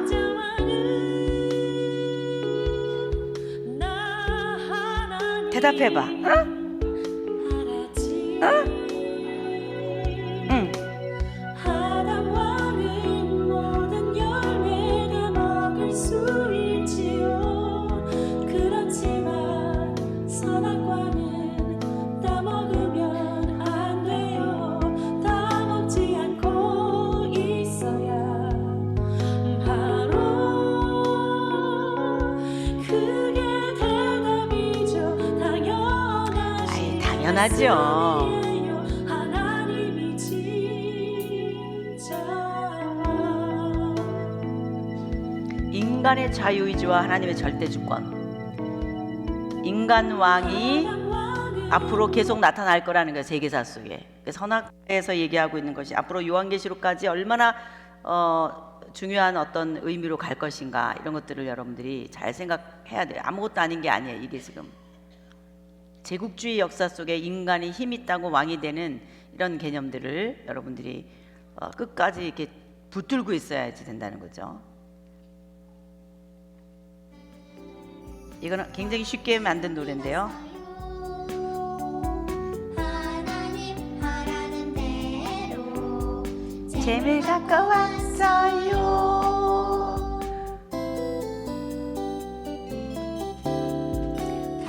이는 하나님을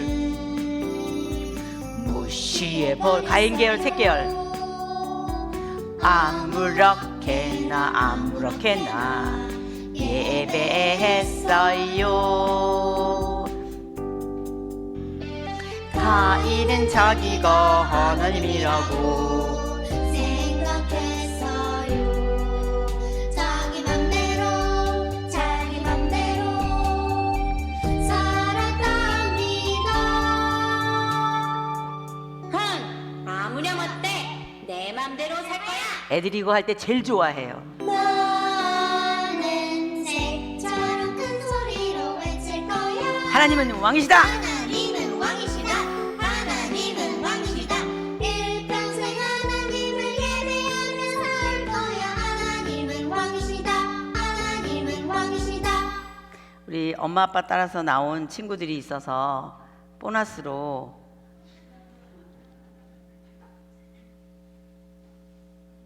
자, 여기까지만 들으면 지금 공부한 것까지가 다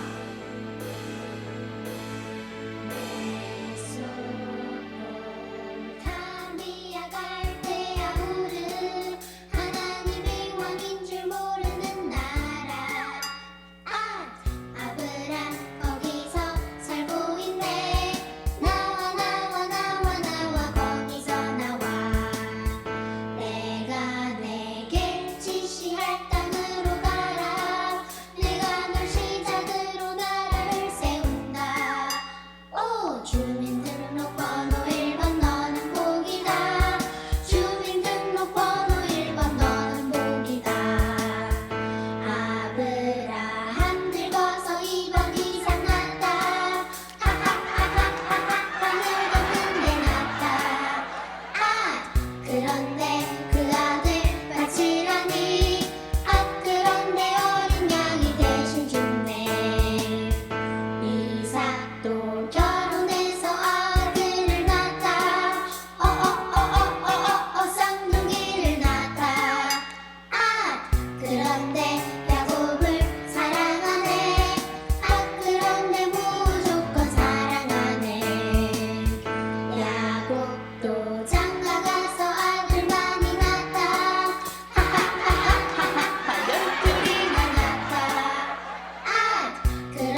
저는 우리 아이들에게 어렸을 때부터 도덕률적 또는 인물 중심적 교육도 물론 해야 되겠지만 하나님의 나라를, 성경 전체의 사상을 심어주면 좋겠다고 생각했어요. 그래서 이런 그 내용을 아이들용으로 가르쳐 줄 뿐만 아니라 노래도 이렇게 같이 만들어서 어렸을 때부터 성경이 얘기하려고 하는 것이 무엇인지를 배우면 얼마나 좋을까, 그런 생각을 하고 힘은 없지만 시도하고 있어요. 어떻게 될지는 잘 모르겠으나 시도하고 있어요. 해보고 있는 중인 거예요.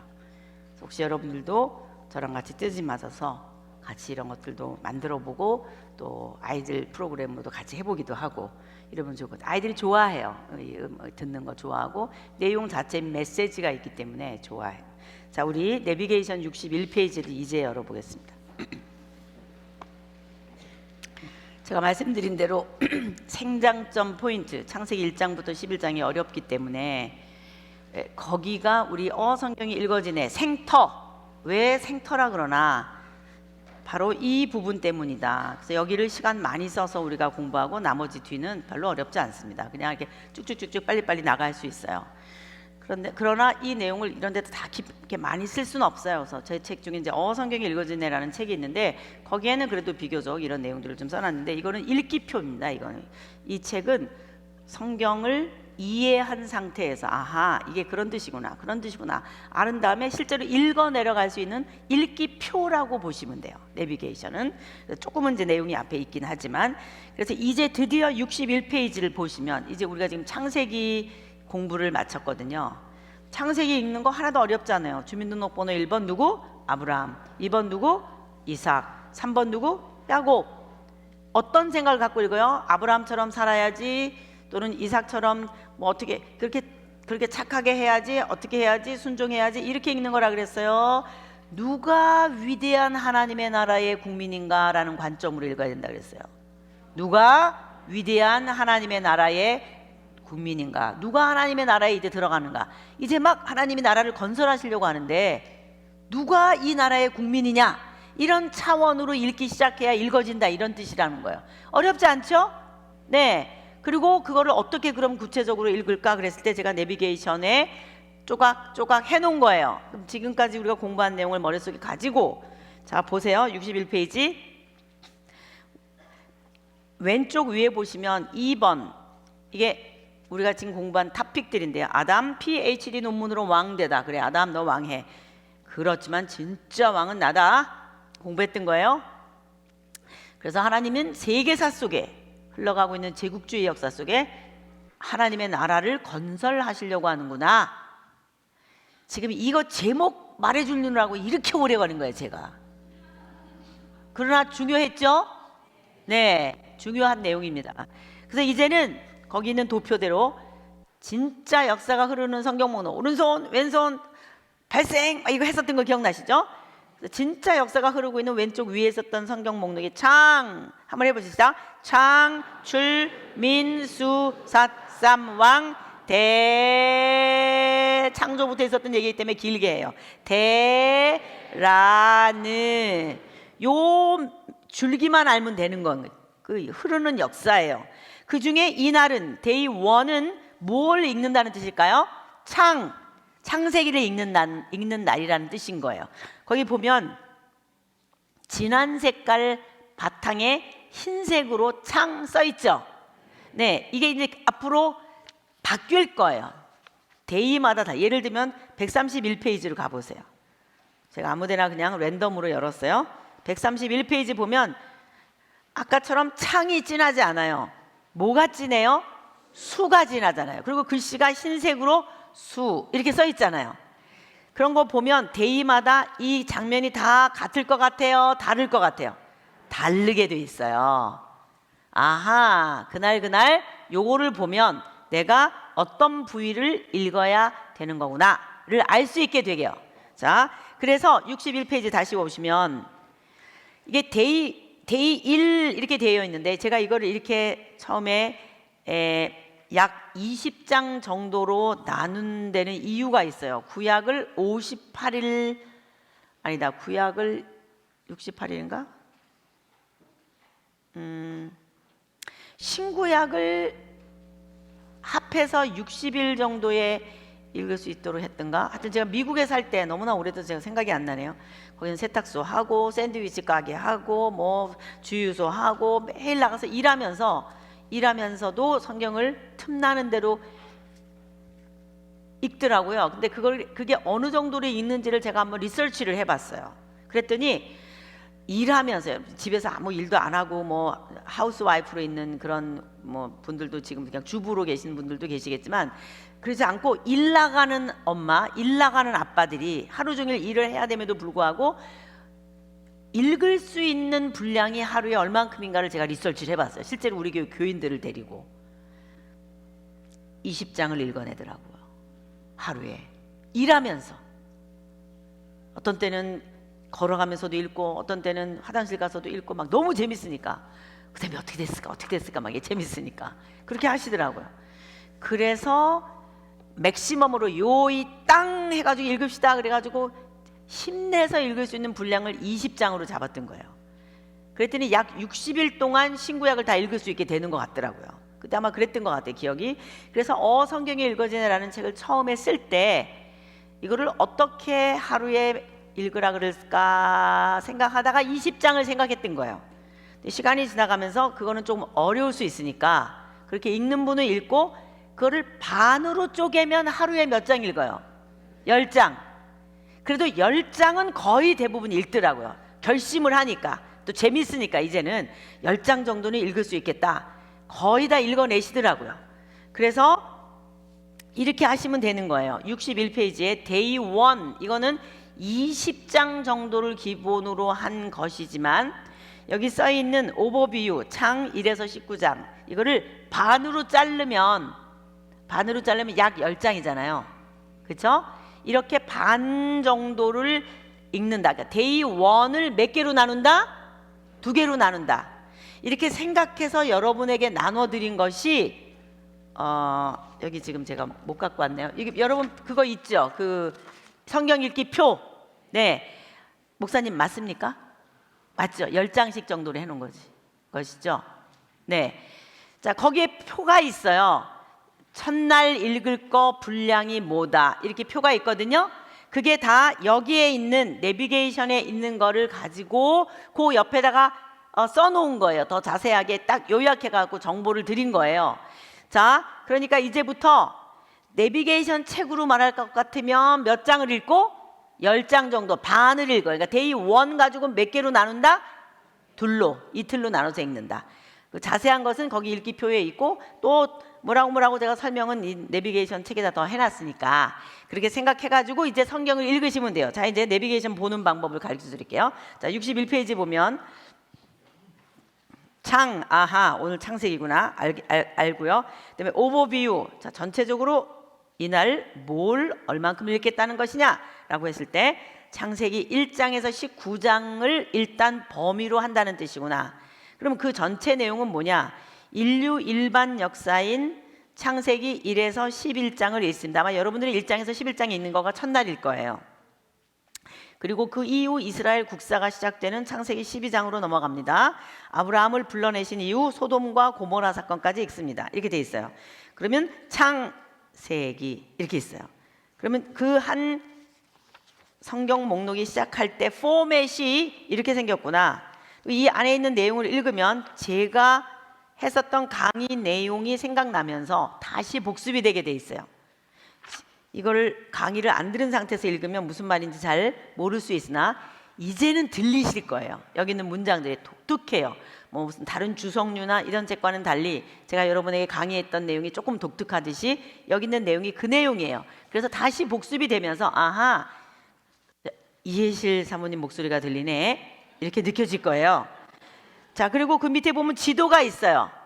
창세기 1에서 11장 티그리스강, 성경에는 히데겔이라고 되어 있는데 유브라데스, 그리고 우루, 아브라함 우루를 떠남 쭉 화살표가 있고 하란을 거쳐서 아브라함이 이삭을 낳고 이삭이 야곱을 낳고 이삭이 12아들을 낳았구나. 이게 지시할 땅이구나. 나중에 이스라엘 백성에게는 가나안 땅이 되는 거구나. 바로 이 위치가 지금은 팔레스타인이구나.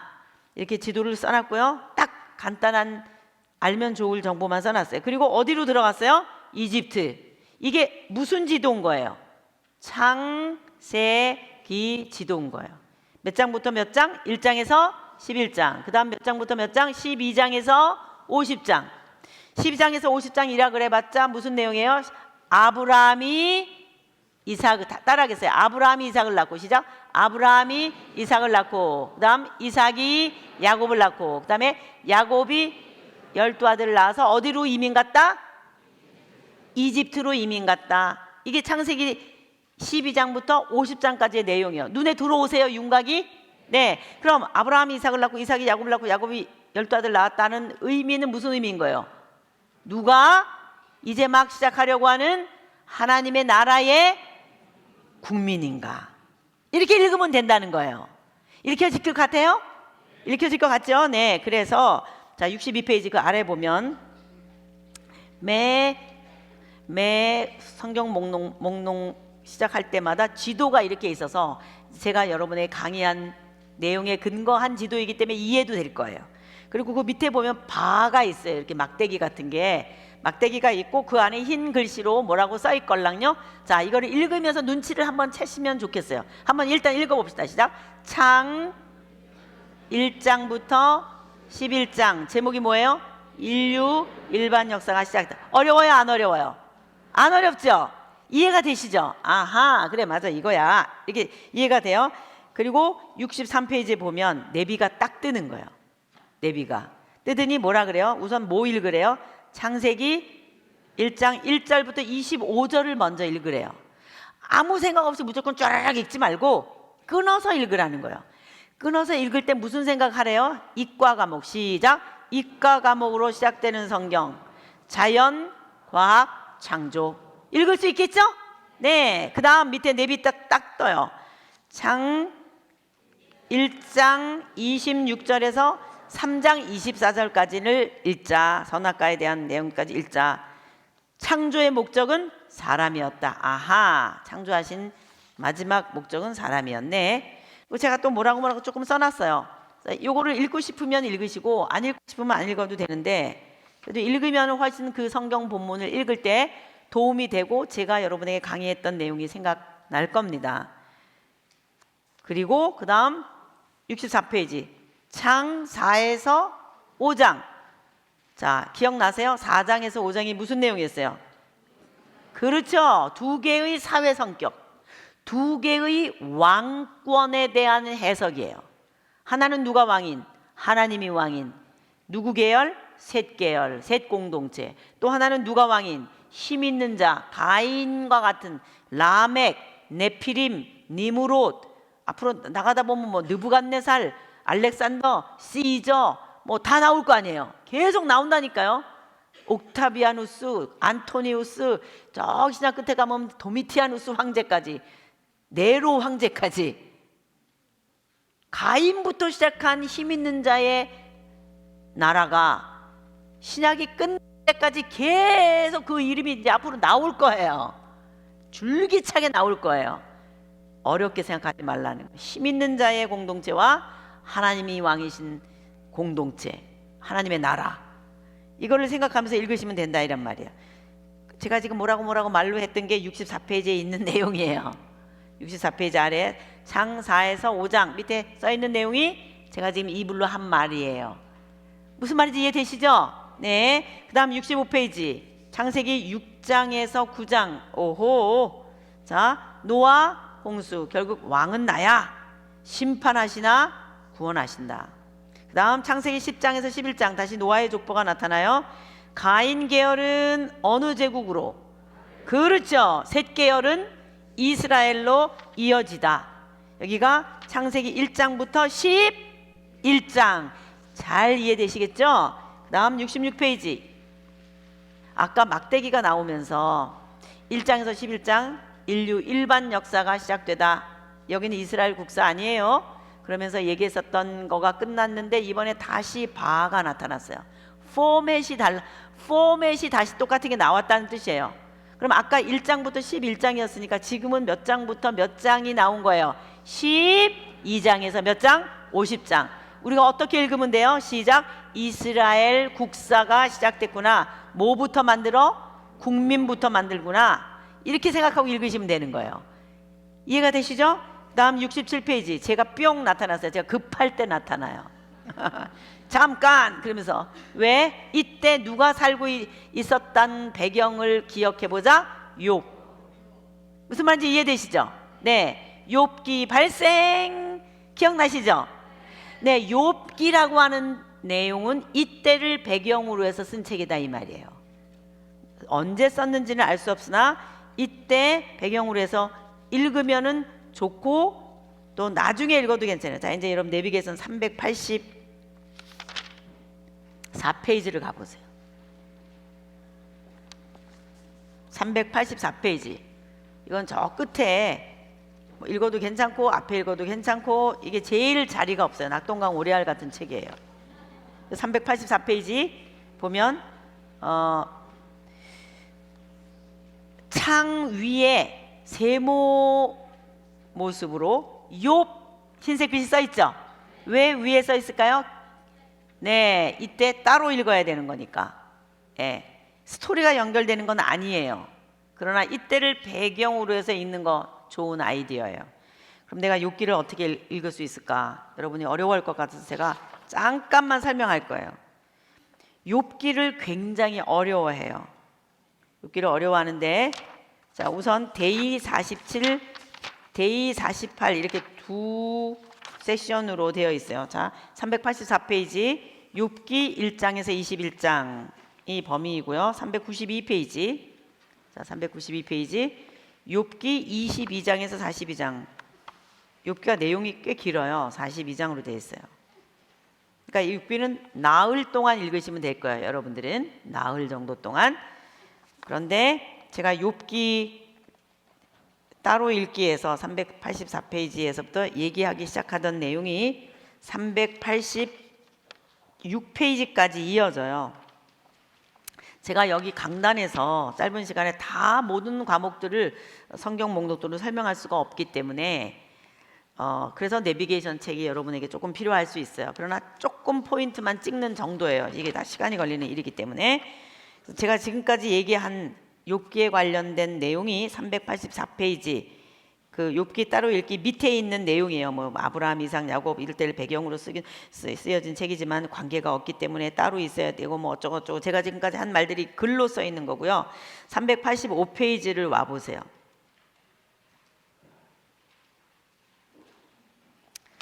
거기 박스 자, 거기 보면은 제가 이렇게 말하고 있어요. 맨 위에서 두 번째 줄에 근데 구약은 잠깐만요. 자, 384페이지 왼쪽 아래로 와보세요. 욥기라는 책은 참 어렵습니다. 읽기는 읽어도 이해가 안 되는 것이 레위기, 이사야 또는 에스겔 같은 책과는 또 달라요. 욥기만의 성격이 좀 있어요. 제가 그렇게 말하면서 구약은 역사가 흐르는 거잖아요. 우리는 그 이야기를 따라 흘러왔습니다. 그런데 욥기는 뭐랄까 제가 그러니까 신앙의 본질을 철학적으로 심오하게 정돈하고 있습니다. 이런 책이 오갈 데 없이 여기 있다는 것이 사실 대단한 섭리인 것 같습니다. 왜냐하면 욥이 여기 남아서 외치는 울부짖음이 가히 우주적이기 때문입니다. 천상천하를 오가며 영계와 땅의 비밀을 물감처럼 풀어내기 때문입니다. 땅에서만 일어나는 일이 아닌 거예요. 막 하나님의 어전이 막 난 거예요. 하나님의 보좌 앞에 막 사탄도 나타나. 이렇게 얼마나 어려워요. 우리는 사탄의 사자만 나타나도 어려운데 천상천하를 오가며 영계와 땅의 비밀을 물감처럼 풀어내기 때문입니다. 하나님의 어전이 무대입니다. 하나님의 어전이 무대인 게 이사야든 에스겔이든 다니엘이든 또는 스가랴서이든 요한계시록이든 이런 게 다 하나님의 어전이에요. 그 땅이 아닌 하나님 영원한 그 임재 이런 부위이기 때문에 어렵거든요.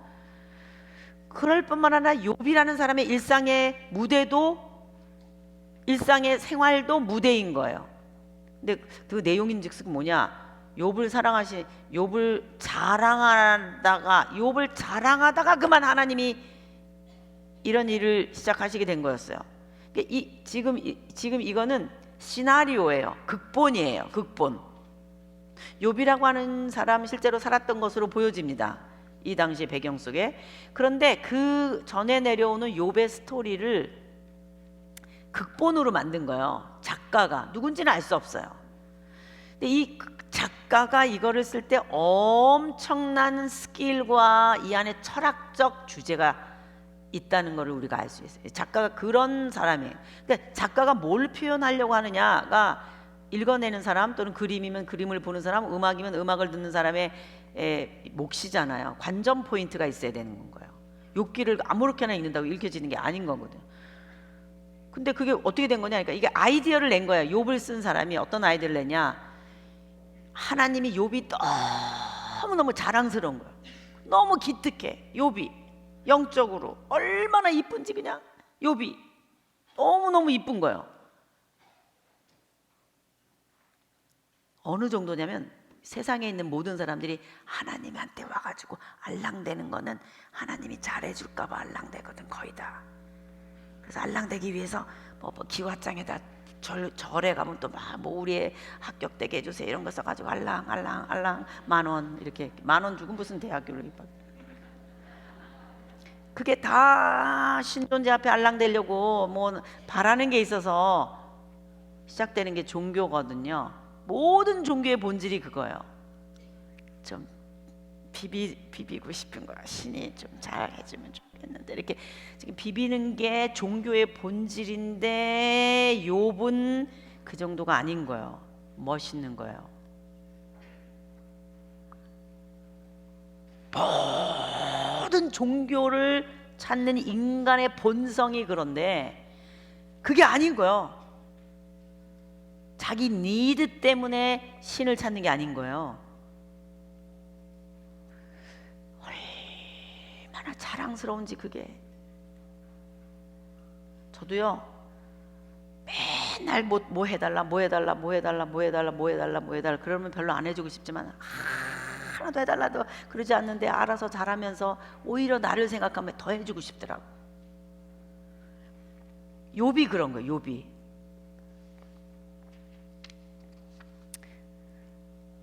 그 하늘과 땅을 오가면서 진행되고 있는 이 신인 관계의 중요한 원리들, 이런 걸 주제로 하고 있는 게 욥기인 거예요. 그러니까 이런 생각 자체를 해보지 않은 사람은 욥기가 뭘 말하는지조차 들어가 찔러볼 수도 없어요. 자기 세계가 아니니까. 노인과 바다, 해밍웨이, 자연과 사투하는 바다 사나이들이 읽으면 이해가 될 거예요. 그러나 손톱 매니큐어 하고 있는 여자들은 읽으면 무슨 말인지 몰라요. 뭘 씨름하는 건지 알 수가 없어요. 똑같은 거예요. 그러면 거기서 다루는 주제가 뭐냐? 세계 종교란 무엇인가, 이게 주제예요. 아까 제가 말씀드렸잖아요. 뭘 얘기하려고 그러는지. 욥이 주인공으로서 고뇌를 하는데 모든 종교가 고통에서 출발하거든요. 고통스러우니까 시작하는 거예요, 종교라는 건. 그런데 지금 이 욥기의 고통은 자기가 인과응보, 죄를 지어서 100만큼의 죄를 지어서 100만큼의 벌을 받을 수 있다라고 생각하지 않아요. 욥은 자기는 지금 100의 벌을 받고 있는데 자기는 10도 죄 짓지 않은 것 같은 거예요. 그럼 뭐냐? 인과응보라고 하는, 이는 이로 눈은 눈으로라고 하는 이 땅에 통용되고 있는 인과 원리라고 하는 우주적인 전 세계의 모든 종교가 잘난 척하면서 가지고 있는 고등 종교의 윤리, 고등 종교의 율법으로 잴 수 없는 경지인 거예요. 이 말이 이해가 될 수 있는지 모르겠어요. 그래도 괜찮다가 이는 이로 눈은 눈으로예요. 그게 공평하잖아요. 인과응보, 인과응보. 원인이 있으니까 그만큼의 벌이 있다는 거예요.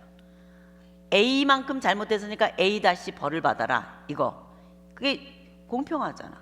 그게 우주 원리예요. 이게 통하지 않는 데가 없어요, 인간 사회 속에서. 그게 율법이에요. 그게 국법이에요. 그게 질서예요. 근데 그것을 넘어선 통치 원리가 있다는 거예요. 그걸 넘어선, 사실은 그게 뭐냐? 바이 그레이스예요. 지금 이미 욥기에서 그걸 다루고 있어. 이런 말이 어려울 수 있어, 우리 친구들한테는. 그러니까 이 세계라고 하는 것이 가히 우주적이고 성경의 세계가 얼마나 깊고 철학적인지도 우리 친구들이 아직은 어리지만 좀 알면 좋겠어. 하여튼 뭐가 뭔지 모르지만 저 할머니 열심히 얘기하는데 하여튼 뭐가 있긴 있었던 것 같아. 이렇게 생각이라도 하면 좋겠는데, 그러니까 아까 제가 말씀드린 것처럼 인간은 대가를 바라지 않고 신을 섬길 수 있는가? 이게 욥기의 주제예요. 이게 기복신앙이거든요. 모든 종교는 이건데 과연 그러지 않고 그리 아니하실지라도 하나님 앞에서 하나님을 사랑할 수 있느냐라고 하는 질문은 큰 질문이에요. 굉장한 명제예요. 굉장한 철학적인 질문이에요. 그리고 또 하나 이런 질문도 있어요. 이는 이로 누는 누로, 아까 제가 말한 것처럼 그런 건데, 이게 이제 어떻게 보면 신정론이랑도 비슷한. 신정론은 뭐냐면 하나님이, 선하신 하나님이 이 세상을 다스리는데 왜 악한 사람이 득세하고 착한 사람이 더 잘 안 되고 그러냐는 거지. 그런 거 질문하는 사람 굉장히 많잖아요. 나는 아무것도 잘못한 거 없는데 비행기 사고로 어떤 사람이 어떻게 됐다, 뭐 이런 거. 저 사람 정말 법 없이도 사는데 왜 저 사람이 이렇게 쓰나미로 죽어야 되나, 이런 거 굉장히 어렵잖아요. 예. 그리고 저 사람은 참 나쁜 사람이데 말이야, 저 사람은 왜 저렇게 잘 돼, 막 이런 거. 그런 걸 신정론이라 그래요. 신정론. 이거 어려운 신학적인 그 용어인데요. 이게 주제인 거예요. 욥은 의인이에요. 잘못한 게 아니에요. 그런데 고통을 받는 거예요. 그럴 수 있냐 이거죠. 하나님 다스린다면. 아까 제가 얘기한 대로 인과응보를 뛰어넘는 더 다른 차원의 우주적인 원리가 있는가, 통치 원리가 있는가, 이 세상이 유지되는 원리가 있는가. 이게 이제 은혜거든요. 은혜. 이는 이로 누는 눈으로. 이게 은혜거든요. 그러니까 이런 거, 그러니까 죄와 벌에 관계된 문제.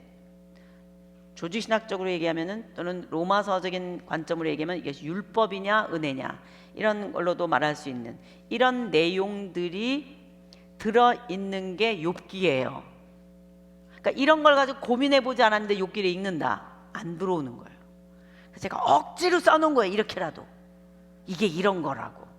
그리고 제가 억지로 설명하는 거예요. 한번 이런 것도 좀 생각을 해보라고. 그럼 제가 밑에 385페이지에 제가 쭉 설명해온 내용이고요. 이뿐 아닙니다. 하나님께서 사탄과 대화한다는 세팅 자체, 이건 이제 시나리오니까 가능한 거예요. 시나리오니까. 이게 실제로 그렇다 뭐 이런 게 아니라 시나리오인 거예요. 누가 극작가가 그렇게 썼다는 거예요. 그런 세팅을 한 거예요. 얼마든지 영국으로도 할 수 있는 거예요. 이렇게. 사탄이 말이야, 하나님이 사탄 보고, 야, 욥 같은 사람 봤냐, 진짜 이렇게 얘기하니까 잘해주니까 인간치고 잘해주지 않는데 당신 사랑하는 거 봤어요? 어때요? 내가 영국 잘할 것 같지 않아요? 그러면서 조소하는 거예요, 하나님을.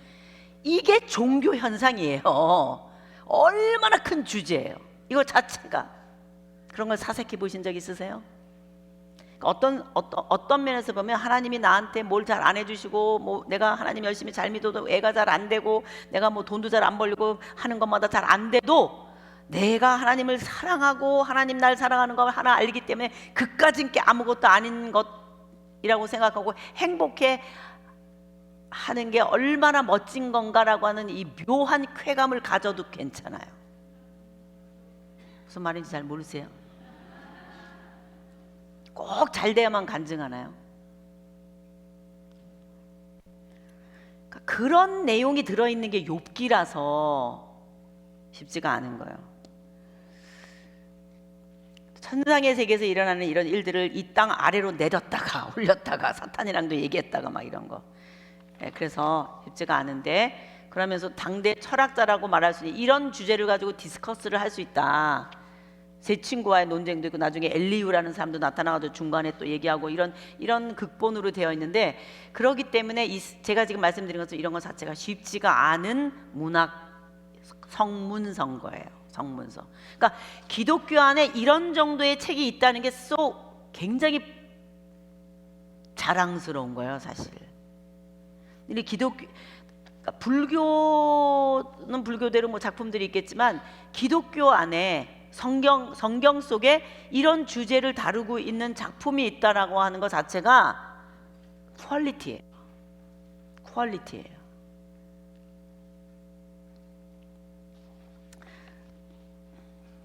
이제 엄경 목사님 여러분 아시니까 그런데 자기 누님인가 여동생인가 뭐 이름을 대면서 순영인가 영순인가 늘 얘기를 하댔는데 순영인가 영순인가 조금 디서빌리티예요. 그러니까 엄경 목사님 생각은 왜 그런 자식이 있을까라고 하는 거를 늘 하나님한테 물어볼 수 있다는 거죠. 그렇잖아요. 이해할 수 없는 어떤 거.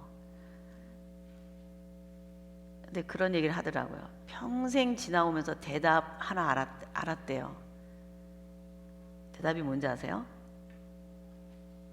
얼마나 질문을 많이 했게요. 어떤 문제가 있었을 때 그런 문제 도저히 이건 이해가 안 된다. 아까처럼 이렇게 뭐 쓰나미로 어떻게 됐다라든가 도저히 이해할 수 없는 하나님의 인도 같은 거 이런 거, 예, 그거를 평생 질문하잖아요 하나님 앞에. 그때 전 자꾸 엄 선생님이라 그러는데 이제 그때 하는 얘기가 이거였어요. 주제는 대답은 모름인 것 같습니다. 모름. 욥기의 주제 중에 하나예요.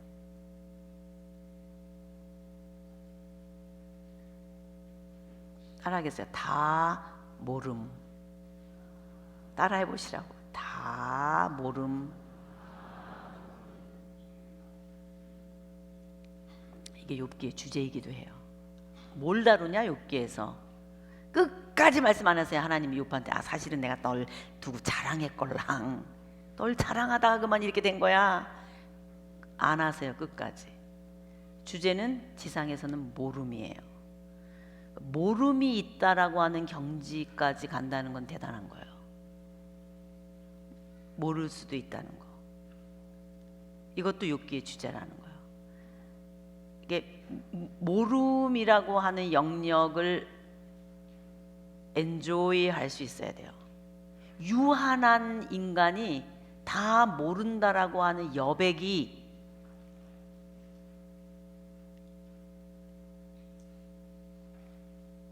있어야 돼요. 그게 피조물인 거예요. 그게 주제인 거예요. 욥기의 주제이기도 해요.